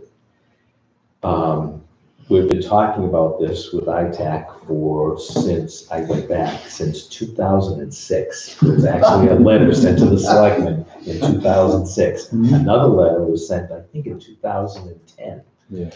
So anyway, the thing is, now the new substation's built. This one's going to be decommissioned probably within the next, I'm told, 5 years from when that went online, so we're down to like 4 years now. So, thing is, we've got to plan before that's done, and that's what we decided to do. So last year we had the assessment done, so we now know where all our fiber is. We've got it in our GIS, and we actually made some changes recently this week that some new fiber was pulled under the bridge because the conduit was crushed. Anyhow, so now what we're doing is this year in fiscal 19 is a design. So we're having the contractor, which is we chose the vendor that takes care of our network, LCN, to design a network that will give us the flexibility of eliminating that building. If the library is built or is renovated, that's one of our main switches is there, to be able to move that. And also the high school. When the high school gets done, to have the flexibility of It strikes me that all three of our hubs are in buildings with like bullseyes on them. Isn't that nice? So now, we get the design from this year. We overlay it over what we've got for, and then the construction is, what are we missing? And that's the construction. So the design work is far from done. It's just being worked on now. It won't probably be done until May, June even. So this was a placeholder, the same number I've been putting in my capital budget as a placeholder for probably 8 years. Yeah. So, and my meeting with Patrice this morning was that people need to be aware that if we don't plan for this, then we're not going to be able to function. So she was suggesting this morning that maybe we put it in as, once we get the design, then we'll have a number. We can go out and get a quote, and that we can go to town meeting with, rather than putting it in the capital budget. Go to town meeting and say, okay, we need to do this. The other thing I discussed with her was that for years, we've been talking capital budget about looking at the fiber network as being like a utility, as electrical and water, that we have a continuous funding every year. And some years we won't use any of it. Some years we'll use $250,000, just like the way they finance, ladder trucks and things like that. Okay, sewer, electrical work. So because this system is vital to, as I listed in here, the security, town buildings, the videos, the phone system, everything, the whole function. There is no ledger books anymore to handwrite. It's all on the network. So I think this is all going to come to a head at some point, that they're going to say, okay, it's time to put a plan together because that 250,000 scared the heck out of her. Okay. She said, that's a lot of money, because they're looking, the budget, they got a report from from the consultant about the finances of the town. And fiscal 2021 is gonna be a big problem. With So, with the building and with, high the school. high school and the other work that's going on, so there's an operational override that's gonna be needed. Mhm. And Hold. All others. Sorry. Two others. So, Sorry, yeah, no, go ahead. so it looks like this form has a way to budget across multiple fiscal years. Is that something that would be more, is that logistically possible to even consider splitting? the So work that's across what, 2 and that's what years? we look at. Once we get the design, we can look at, okay, which is the most critical? The library's gonna wait for so many years, so we don't have to worry about doing that right now. So do that, so, yes. But until we get the design in place. But What is the $250,000, was that for the design? No, that's for, the design is being done now. We've already got that money this year. Okay, that's being worked on now. What exactly is being designed, Dave? Okay, so, design the network so that we can eliminate the hub at Right. 450, so we can eliminate, move, do something with the hub at the library, same thing at the high school. So, no hubs, there's no moving of hubs, we're just eliminate them altogether. Is that the thought, or- Well, as far as 450 goes, there's no electronics there. Yeah, It's just right. the fiber itself. Yeah, Everything is patched through that building.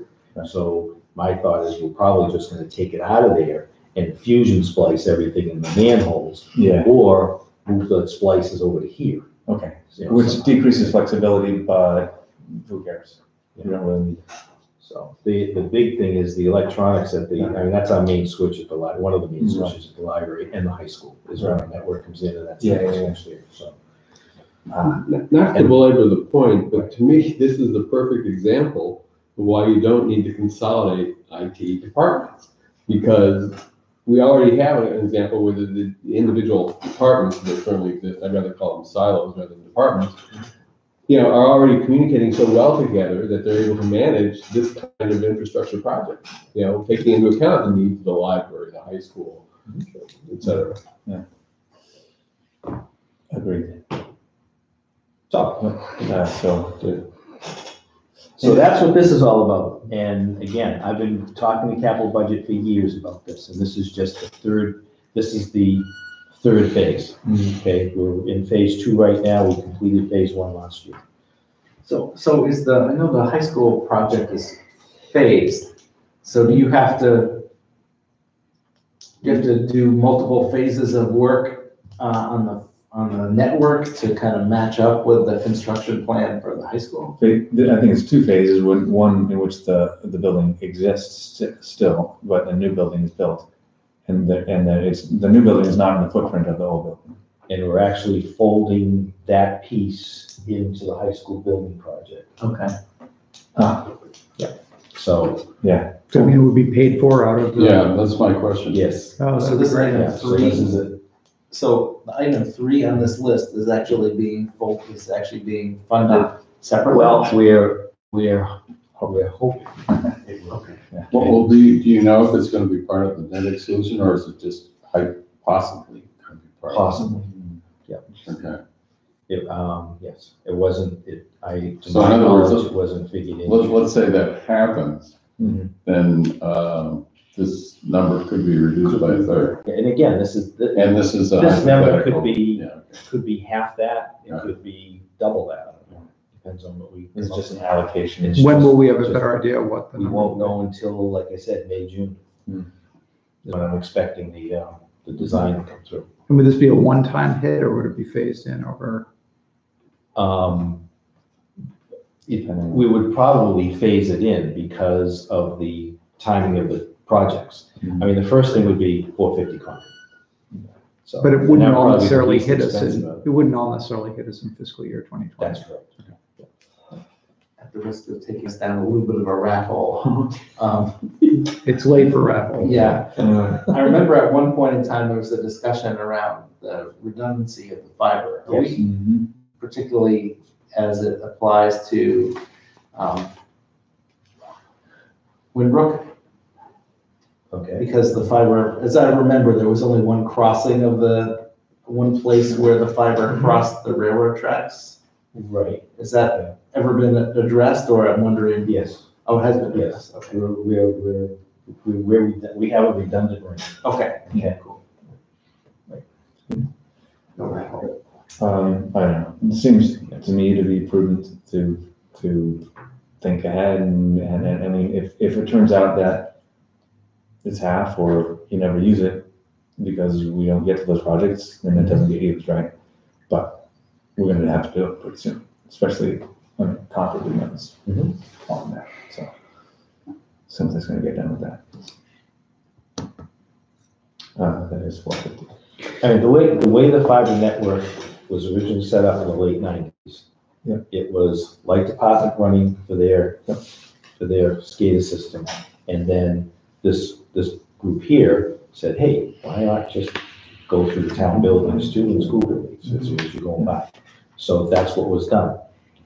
Since that time, any addition has been like a point to point. Oh, we need fiber over here, so right over there. So it was never a total design. Yeah. It was never a comprehensive design of the network. It's not a spoken, in ring. It's like combinate, and in some places we've got fiber that goes out to a school, and that's what it is.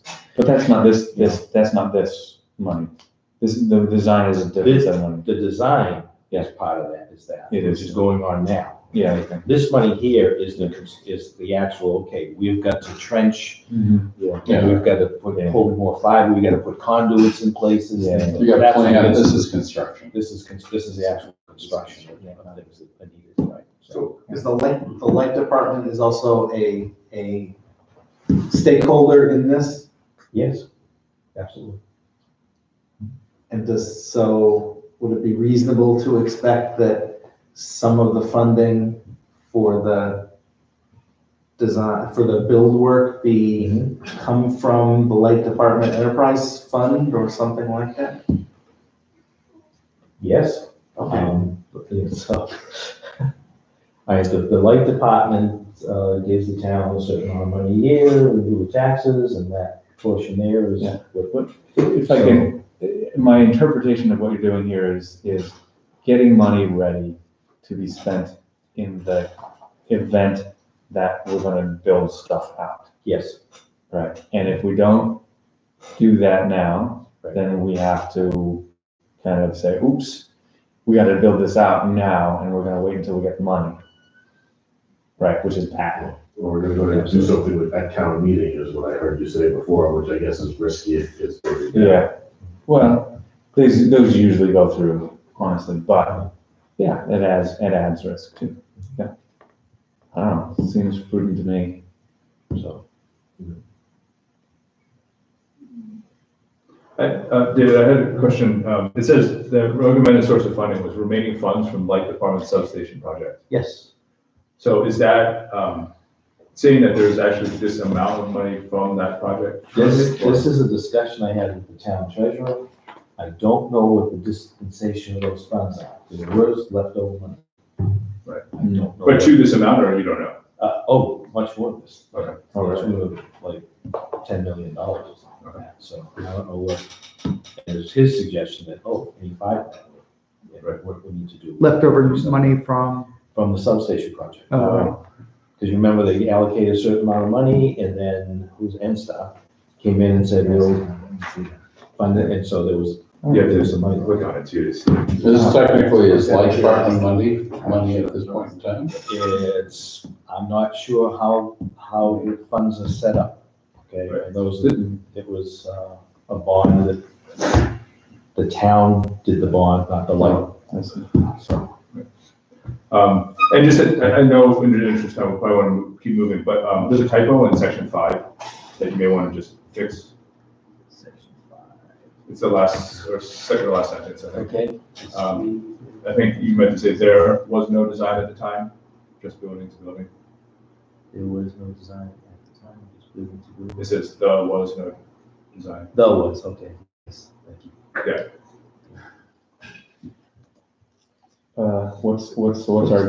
Is there a consensus on high-tech feedback to this proposal?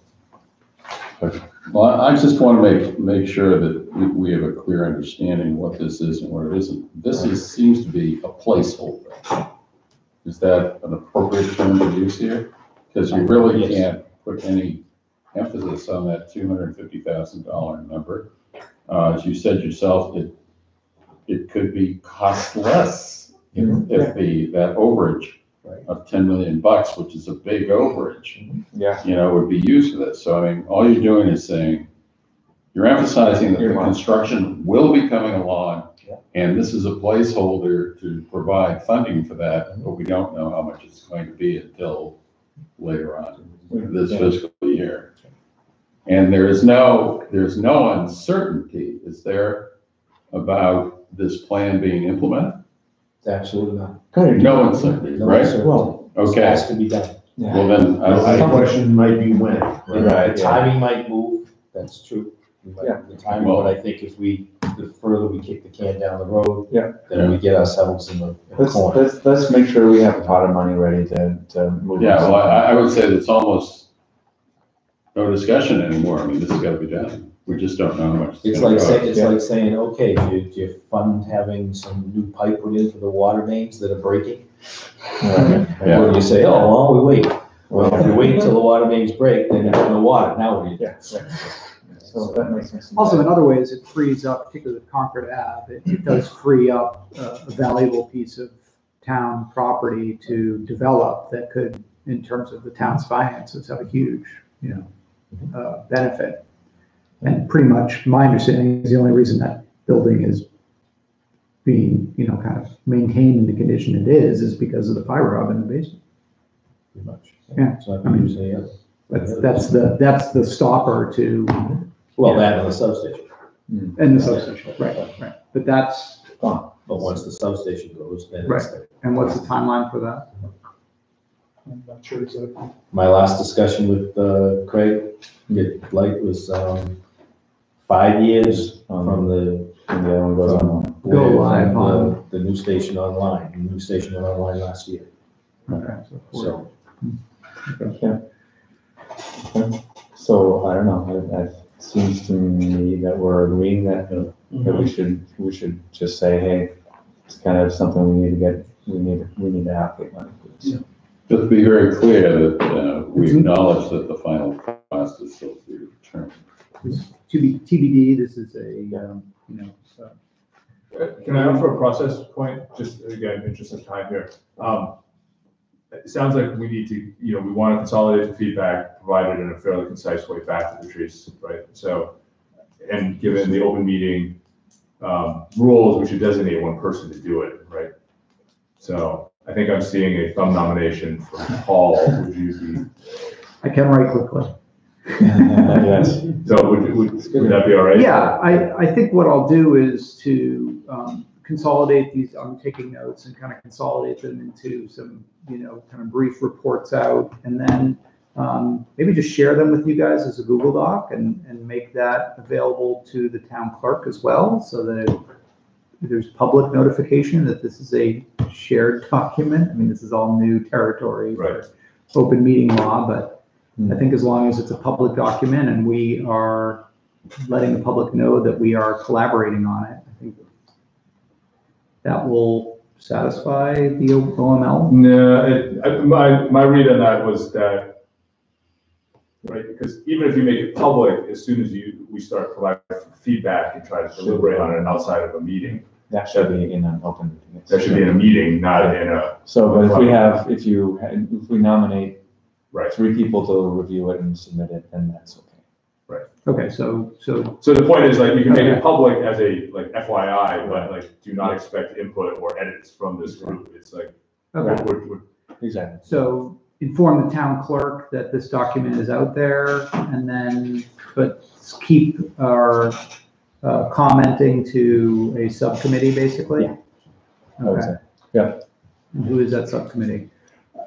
So if you designate a subcommittee, that subcommittee is now subject to open meeting law. That's so right. that is not the way. We just this. So 3 people. So just informally say, hey, what do you think? And then. You're allowed to consult with others, for advice and input onto the final deliverable, right? Okay. But I would just say, if we, ask Paul to convey the thoughts of the committee based on this conversation. So I'll put some notes together and then I'll informally consult with some of you and then report at the next meeting onto, the reception. And then forward it along to Patrice, copy Mr. Petto and Mr. Mazzola and Robin. I'm happy to review it with you if you would like. I'd be happy to informally consult with you. Okay. Yes. Okay. Okay. All right, great. Carry on. Dash the word review from your. That's right. So, third document? Third one? Yeah. Yes, okay. Let's go. So, This is the Sam. this is something that we've never done before. Because they're they're trying to find money. Yeah. In my operating budget, I have two line items that are called capital outlay. And so they're part of capital funding, but they're not strictly capital budget items. So one of them was this fund here that was, is my replacement budget, IT replacement budget. This was put in place in 2004 when the department was first put together. It was my predecessor and the former director of technology of the high school that put this together. This has not changed in 14 years. You mean the amount of money? The amount of money. And I thank God that they did it. They did a great job figuring this out. Because what I do with this, this is where I fund, we replace 20% of the computers a year. So we're on a 5-year replacement schedule. So we replace the computers. When we have printers go bad and it's necessary to replace them, this is where it comes out of. And typically it's 8 to 10 years and I replace a printer. I only replace them as we need them. And if it was up to me, there'd be only one printer and it was a problem, and that's it. But anyway, that's a story for another day. Start with the town administrator's office. So any replacement parts, replacing monitors, replacing power down, replacing UPS batteries, UPS, and so that's where this all comes out. So that sheet that's attached to this is a list of the things that we did. That was strictly out of Munis. That's what was purchased last year from this budget. Okay. Can I ask clarification on? Yes. Since you said this is the first time you're doing this. Yes. So and since this is going to the capital budget committee. Yes. So this is a difference, does this reduce your operating budget? This is what apparently what the idea is that if there's money here that is, like they're thinking that the PC purchases is a capital thing, that would become part of my capital budget and the remainder would be in my operating budget. So you would increase your operating budget? I would increase my operating budget. This capital outlay would go away. That line. It may stay as it is. I don't know. This is the discussion I had this morning was part of the discussion to justify this. So that's what they're doing. They want to make sure that all the capital outlay funds that are out there, they're properly through they're properly spending that money and not doing, not just padding stuff and it's spending on something. But this form of funding over the years has worked for you just fine. Absolutely, because there'll be some years that, I buy servers out of this too. So I noticed that, yeah. So I'll and so, on 1 year I might buy a server and less PCs. Yeah. The next year I might need a couple of printers and therefore I don't buy as many PCs. Another year I'll buy mostly PCs. The other thing that was, it's not apparent in the sheet that's attached to this, unless I expanded it, but, you'll see a $32,000 expenditure for what was it? If you look at the Dell marketing, First line item. okay, the first item on that list there, that is a bunch of PCs. Oh, right. And when I buy those is typically in June. They happen to be End Dell of fiscal year. PCs. Oh, Dell, Yeah. So, it's because I get about a 25% discount because it's the end of their fiscal year or the end of their quarter. So instead of buying during the year, I wait till the end and then I'll do a big mass buy. So it appears as though, he's got this money, he's gotta spend it, so he spent it in June. He's got this money, and that's what they're trying to avoid. Well, I showed her that that's not the case. So, how much did you spend last year over, I mean, did you spend? I spent right there, it tells the total amount, $48,501. Oh, there it is, yeah, right. Okay. So This I is came back. It's a point of information. I mean, this $50,000 number is a real old number, but Yes. has the drop in prices really worked to your advantage? Yes, right. Yeah. So that's why we haven't had to change that number. Yeah, that's what I figured. I just wanted you to confirm it. And every year for optics, every year is it right around 48, 49, or is it? Yeah, pretty damn close. Some years I've spent more than that and pulled money from. Oh, right. Another account. So the money, if you don't spend it, it does go away. It goes back into the general fund. Okay, which you don't mind, right? So I asked a similar question than I asked before, which is that since this is expected to be budgeted every year for the next few years, would you not expect to see in section 6 a listing for 50K each year? Oh, Right now, this is, just for 20. they're looking at a capital budget request for 20.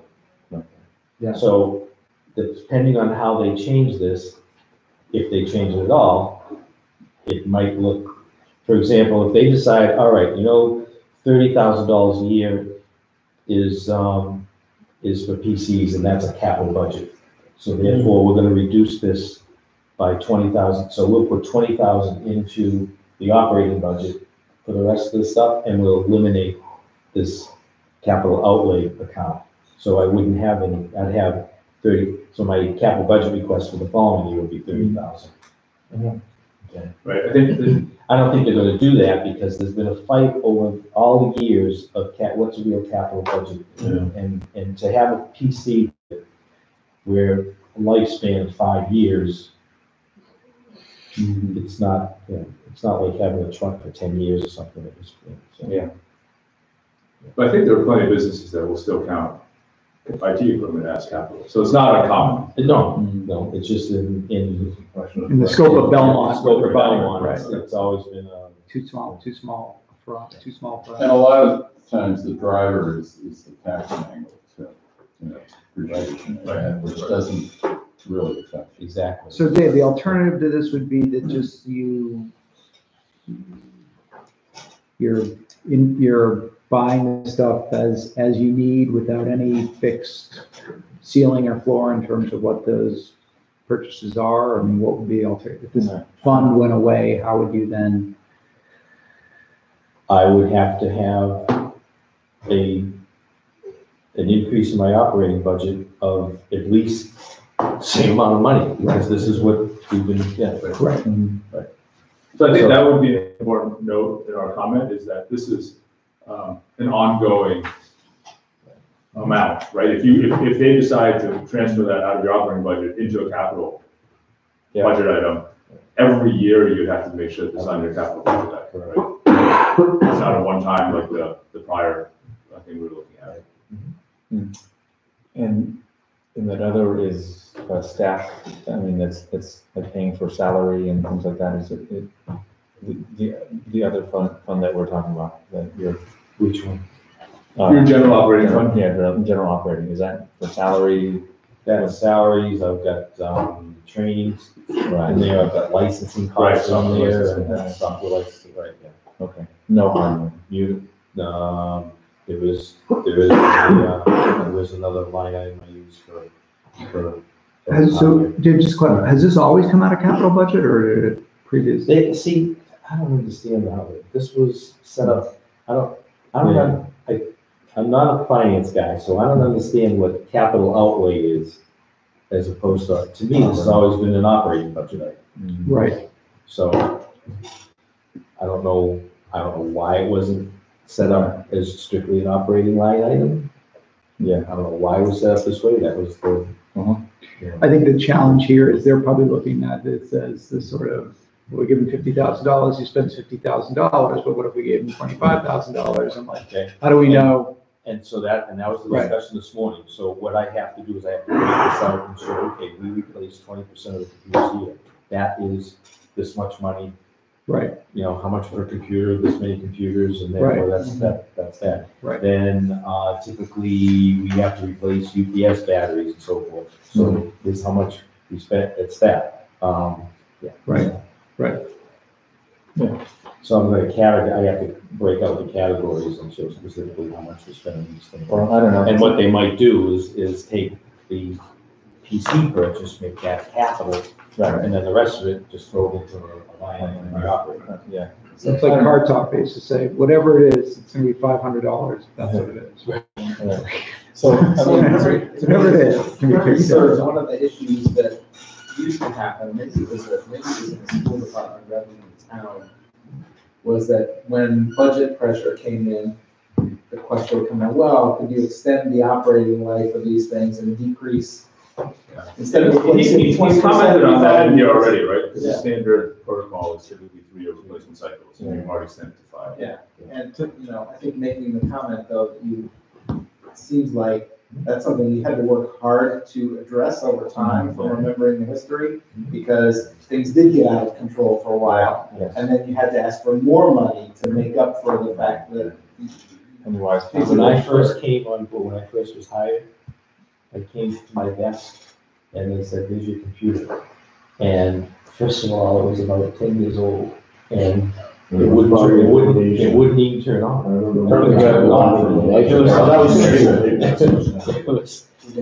So to cut to the chase on this one, my feeling of what we have kind of discussed is that it ain't broke, don't fix it, right? Yeah, I was going to say that myself. This has been, right, so. I don't think you did fix it either. Right. And all of this, Exactly, yeah. this is all hardware of some sort, right? Yes. Could be a computer, could be a printer, could be a battery. Exactly. This is all You're hard. not There's no spending on licensing costs services. out of here, anything, no service, or anything. No, this is all hardware. It's all- And since this depreciation issue isn't an issue for the town of Belmont, why not keep it as simply as capital budget that you could spend? If they want to save money, they should eliminate some printers. I guess the long-term question would be is, as, if we were to fast forward like 10 years, right? We sort of say, okay, we're going to be 80% more in the cloud in 10 years than we are today. Or this is going to be a lot less hardware that we're purchasing, servers and stuff. We're going to be more reliant on services. I guess the question is that actually less expensive for us, or is it merely just, changing? Moving the money to, We don't know, right? Right. I mean, it seems like what you're saying is the technology spend has stayed level even as we've been able to actually buy a lot more technology with the money and obviously more powerful technology. But the need is more or less constant because the size of our operation hasn't changed significantly. I guess the question is, are there some huge efficiency out there in the next 5 or 10 years with cloud adoption and, who knows what that would make it, but I guess the question is you gotta trust Dave and sort of be like, if he doesn't need 50K, he's gonna spend 20K, and then you're gonna say, okay, we're entering in a phase where this is now too much money and we can return it to. And honestly, for this year, which is what we're talking about, the process isn't broken, you're gonna use this money, you need it, so. Right. If it goes over to operating versus here, who really cares? Why bother changing that at this point? Right. in actuality, this year, I'm gonna replace 2 host servers. So this will go fast. And I have part of it in another line item in my budget. Okay. But it's not enough to replace both servers. Okay. So it'll come from here. That plus the 30,000 that you spend on PCs every year, right? Right, and that's gonna be, that'll be, end up being just about the budget. Right. Okay, if we move on to the storage hardware, we can get out of here by 9:45. Okay, no, we missed one. We gotta go through the upgrade town school network account. Oh, man. Okay, this is another capital outlay account that's in my budget, right? This is where the licensing costs or the maintenance costs, I should say, of the network here. Sorry. Yeah. Network switchgear replacement comes out of this. This is one that we upped by $30,000 2 years ago because at that point, we realized that the switchgear replacement, the revolving replacement of switchgear, we've had to, because of going to the cloud, we've had to replace the switches with different types of switches that cost more, and with the maintenance on them. So we figured, again, a rolling 5-year replacement for the switchgear. And this is only the switchgear that affects the town and school both.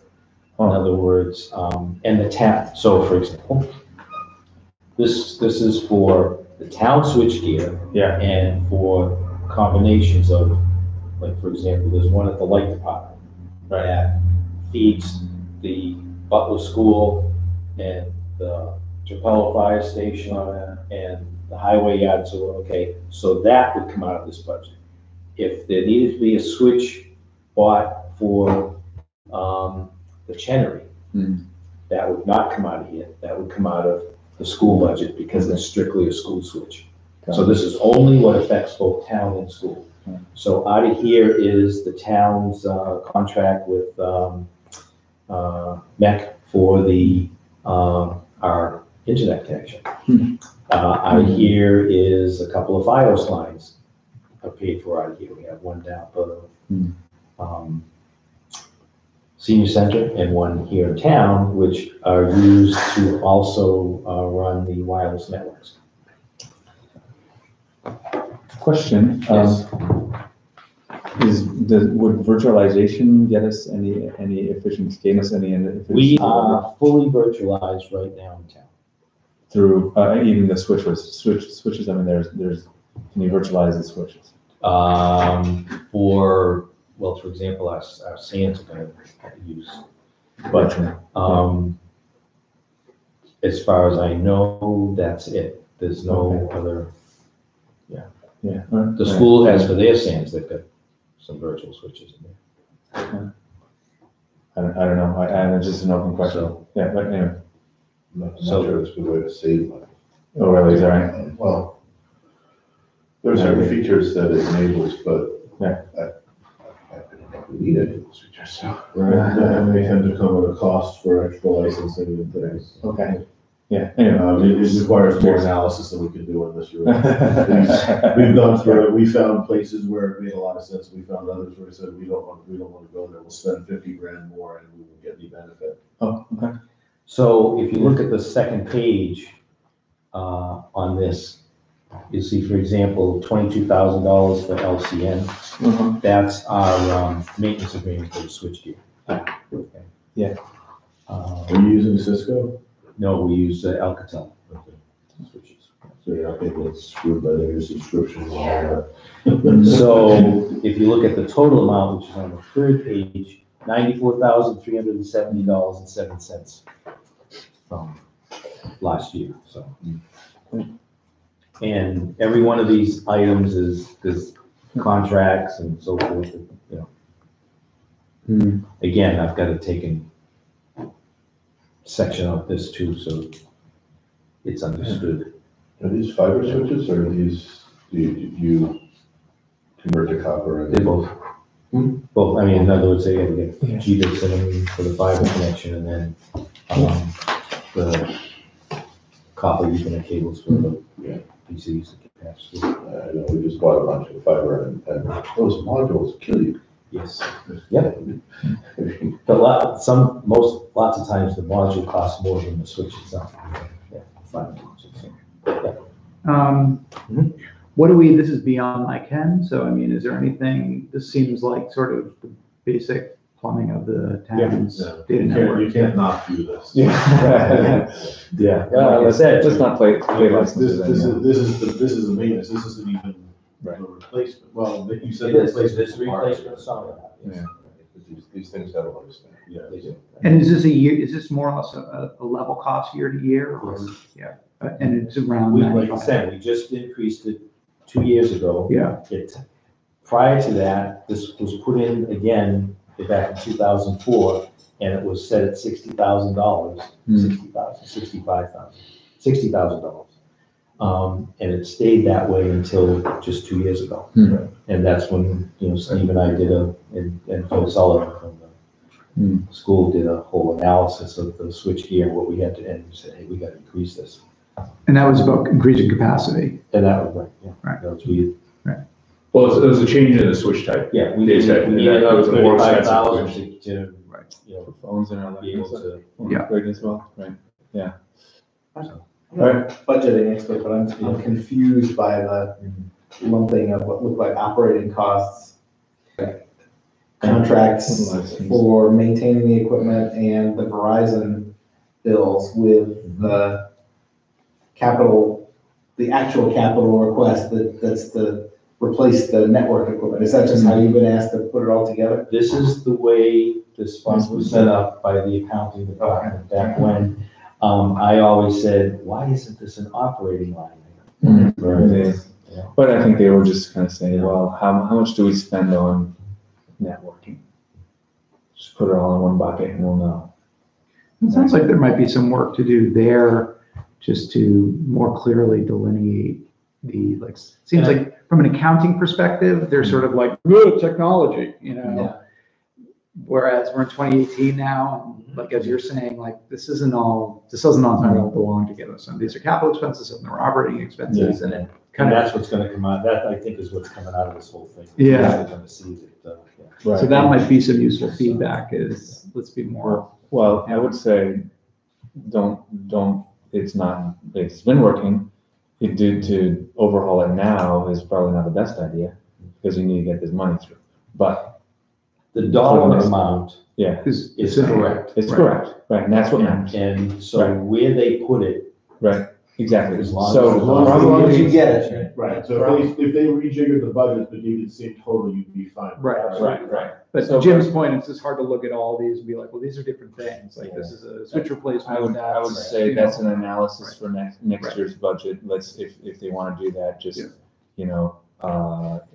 determine what your framework is for. But this is next year's budget, just for fiscal 20. Well, This is 2020.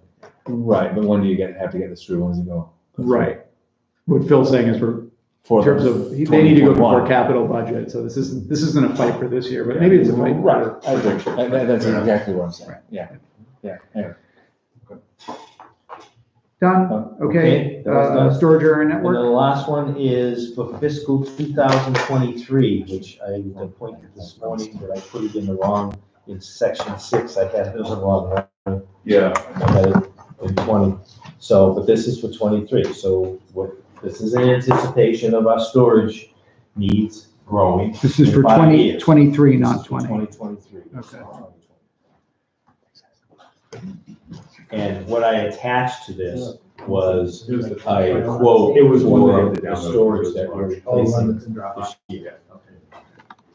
Now, all the stuff you put in the cloud, Yes. do you anticipate the storage needs will level out or continue to grow as quickly as they have in the past?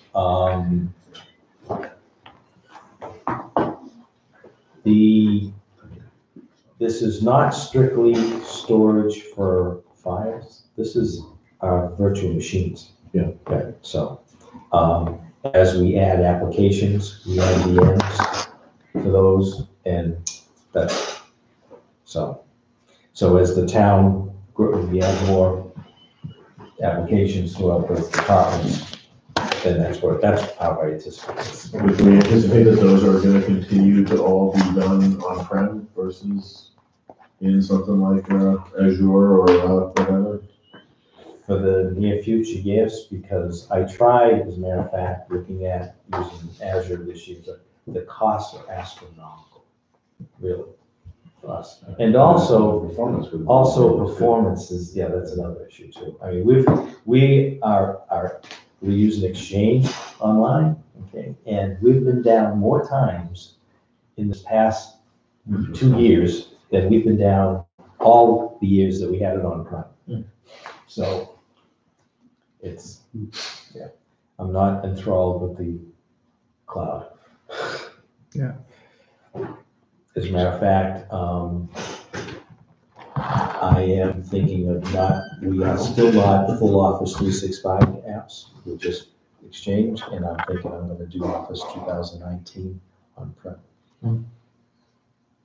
I was just at a security conference that had a focus on insurance, and I will say that there was a lot of talk about, which was, I hadn't followed closely, but Office 365 compromises are a big issue with like business email compromise and stuff like that, which I hadn't heard, but I guess these people, all these cyber insurance companies are talking about what a big hit they're taking on these.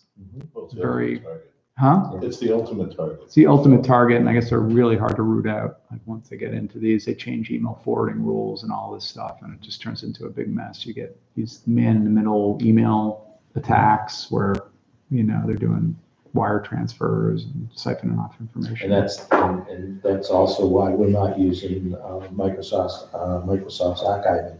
We have our in-house archiving, and the email all gets archived here. So interesting. Because we know there's PI in it. Yep. And we don't want that out. Yep. So I work at a cybersecurity firm that is 100% cloud. So it's doable. We have probably 300 servers at AWS. It is our probably largest cost as a business, but we have no on-prem. A handful of stuff, like for Wi-Fi and stuff, but you know, it's doable. We work with a security vendor who's made a big strategic move to put all the firewall logs on the cloud. Yeah, so, and increasingly businesses are moving there. Yes. So a lot of security apparatus are moving into cloud rather than on-prem, which is actually a big move because typically that's highly sensitive information. So this is a counterpoint, but I have no concept of the cost trade-offs. Because obviously there's a different total cost of ownership. Right, it really depends on how your money flows. We've had people put in capital requests for equipment because Amazon is too expensive, because capital money they can get a hold of, operating money they can't. Right. And that's, you know, the nature of our business. Right. Okay, so storage needs are growing hugely. This is, and this is new deployment. Yeah. So this is not replacing existing. No, actually, it would be adding to, and that number might be less than that. You know, that's a. Yeah, if I may ask, why is this one being requested now, given it's a 2023? We always do a 5-year projection. Okay. So, and the only thing I've got in my 5-year projection is added storage. Got it. Okay. And you're saying the storage produced by the town is doubling every 5 years? Is that what you said? Or is it every year? It has been every 5 years. But that's for file storage. That's well, and like I said, this is all this is our VMs. Right. No, but I'm distinguishing the two, right? Oh, okay. So yeah. Both. Okay. So going forward, I'm guessing there's going to be a lot more video content. Right. I mean, where do you see the growth coming from? Yes, if we start storing video, and as more departments use technology more, the applications that are specific to them, we create a VM and that's in our network. So. What kind of VMs are you creating? I mean, they all Windows or? Yes. Well, no, we use VM. We use VM at VMware. Okay. But I mean, the actual instances are Windows. These are Microsoft. Yes. Okay. Do you have any questions about this expenditure? 4 years hence, 5 years hence? So you would put this in now, it would kind of be earmarked, but obviously not appropriated until, right? Yeah. It's just so that they can see what's coming. Right. That's all. This is one thing that we've always done, is a 5-year projection. So, and the whole fiber network thing has been in my 5-year projection for 10 years. Is there any possibility this type of an investment 3 or 4 years hence could move to the cloud and be a services offering instead of a on-prem. Very well, could be. Sure. I mean, we might, we have that. Right, so, right now it's not cost effective, so. Yeah. So since my favorite box seems to be to ask about box 6, should that be listed? He did say it. Should that be listed He under? noted that. Okay. Yes. Any other comments? So is it against open meeting law for the members of the committee to email me their thoughts independently? As long as we're not having an email conversation about it? I asked Ellen about that the other day, and I think that's okay, as long as you don't do any deliberations. Yeah, right. Make any As long as we're not having. just gather all the information Right. together, and then the next meeting and say, okay. Right. Yeah, so. I think I heard that too. Yeah. But for the purposes of generating a report out for folks to be able to just email me their thoughts on these 5 items, right? The safest thing to do, according to town council, is that we can send the emails in and then we send them to the clerk to make them public documents. Okay. There is a worry that if we just, keep them private and then immediately vote on something at the next meeting, that, that's how shenanigans happen. Mhm. So I'll just. So send them to me and copy town clerk at Belmont. And part of the issue here is that you actually want to produce a report before our next meeting, right? So you actually have to make decisions based on it. Yeah, we're not gonna have time to wait a month, because I think they're gonna be before capital budget. Exactly. Before that time, so, yeah. This would be for the benefit of generating a report. I would then informally consult with a couple of you and sort of say, what do you think? And we put it forward, just send. I mean, this isn't, I don't think she's asked me for a huge formal report. I think she was just like, here are 5 capital requests. Yeah. Interested in the committee's thoughts. So. I think if people email you things, they should not copy the rest. Yeah, it's actually. No, copy. yeah, copy, send it to me and copy to Clark. Yeah, sounds like what the protocol is, yeah. Yes, that's right. Otherwise, I can email you something, if I copy Charlie, then Charlie Yeah. email to you, you could actually reference something, I then reference. Yes, the deliberation. you're creating a virtual conversation, yeah, that's pretty clear, yeah. I don't know if copying the clerk helps you though. Well, no, then it's a public immediately, so that's, so the strangeness of the definition used to be that deliberation could only happen at meetings, but now meetings are defined as where deliberation occurs. And it could be an email, it could be a telephone call, it could be anything where we're discussing any committee business out, whether it's around this table or not. Does it matter if it's a quorum or not? I mean, I think it does. Like Glenn and I could go to Conley's and talk about ITAC stuff, and we're not deliberating. Yes, that's true, but then if, Glenn and I go to Connolly's, and then I and Charlie go to Connolly's, and then, Sound pretty good. Well, this is a hell of a lot better. He actually gave an example. I move we go to Conley. He gave an example of someone who tried to pull something like that, right? At that talk, where they had some small number of people in the room, someone got up and left, another person came in, and so on. Oh, yeah, So of that course, would not ever have a quorum. Yes. And they deliberated that way. Yeah. And then somewhere along the line, they got together and took a vote, and therefore they totally did that in private, and there was no, no meeting It's announcement. like Red Rover, so, so and so. Yeah, no, But again, a couple of us who might be on the committee, but also be acquaintances, obviously can go out and have a conversation. Right, you can't make a decision about. Of course not, Are we really gaining anything by CCing Ellen on direct communiques to you? He was the guy who suggested that. Because I'm sort of wondering, and taken to its logical extreme, Ellen is going to be getting CC on all of this. Well, we're gonna have to increase Dave's storage budget. Well, no, because that's all. In other words, Ellen, you're proud of it. Here's the 60 gigabyte attachment I mentioned in the meeting. Paul, where did you want to end up on the rest of your agenda items? I think I'm going to move to, unless there are any other comments on the final item, the storage hardware. And if there are, obviously, you feel free to send them to me in an email. I'm going to move that we adjourn. Do we want to set a meeting for a month hence? This would be a voting members meeting, IT director attendance. Always welcome, but not required. Yeah, why don't we do that? Okay, and then we can adjourn. Go to Conley's. You're gonna talk about my budget again, I'll be Yeah. Obviously, yes.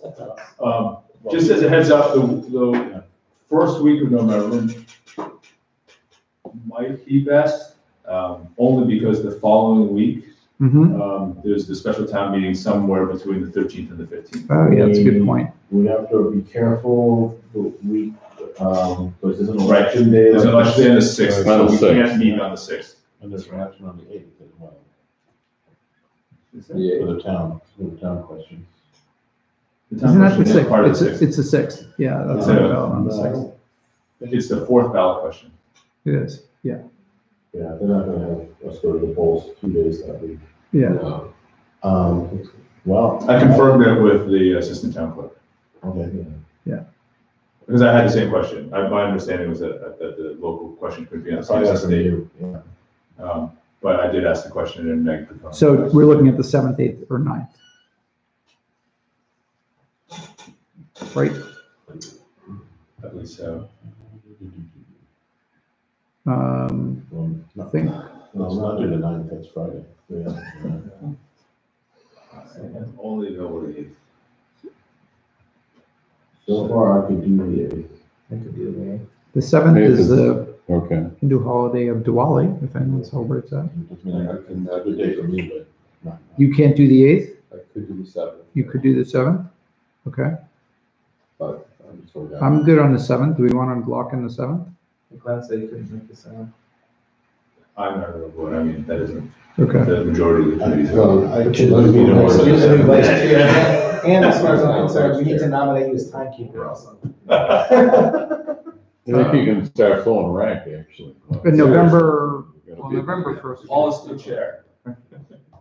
What can you do Thursday? I can do Thursday. If the majority of the group is available on 7th, I might be able to move something on 7th. Okay, what do we prefer? I can do either. So Tuesday, we're talking either Wednesday or Thursday. Can we get everybody if we do Wednesday? That's Yes. assuming that you move We'll that. pick up John, and I think we can hold on to Glenn, possibly. Jonathan, I'll try, yeah. Sorry, Jonathan. Yeah. I'm terrible. I'd say I'm a 50-50 on it, but I'll see what I can do. Okay, let's tentatively schedule for Wednesday, and Glenn, Okay. let me know, and Yep. if we need to, we can move to Thursday. Okay. I keep clicking on the holiday of Diwali, and What is that? Diwali? It's Yeah. like, it's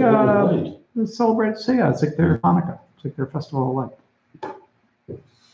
All right. What religion? What religion? What religious group? It's a Hindi. Okay. Okay. It's a big one. It's like a really big deal. 7:30 again? On the 7th, is that it? Paul? It's 7:30. Yep. Yeah. Yeah, if we don't get it done the first week, the rest of November is kind of shot. Yep. Well, maybe the last week. Yeah. You definitely can't push it. I mean, the only question would be, do we do it the first? But that's less than a month away, so. I don't see the need for that. You are? Okay, there we go. Okay, gents, that looks good. I would move that or I can't move. Somebody want to move that we adjourn? Second. All in favor? Aye. Oh, no. Okay. Yeah. Not usually. No? I think the chair can close the meeting if you've actually reached the end of your agenda. That's what we had. What we had. The phone system. Gentlemen, thank you very much. I really appreciate it. I know it was a long meeting, but, and again,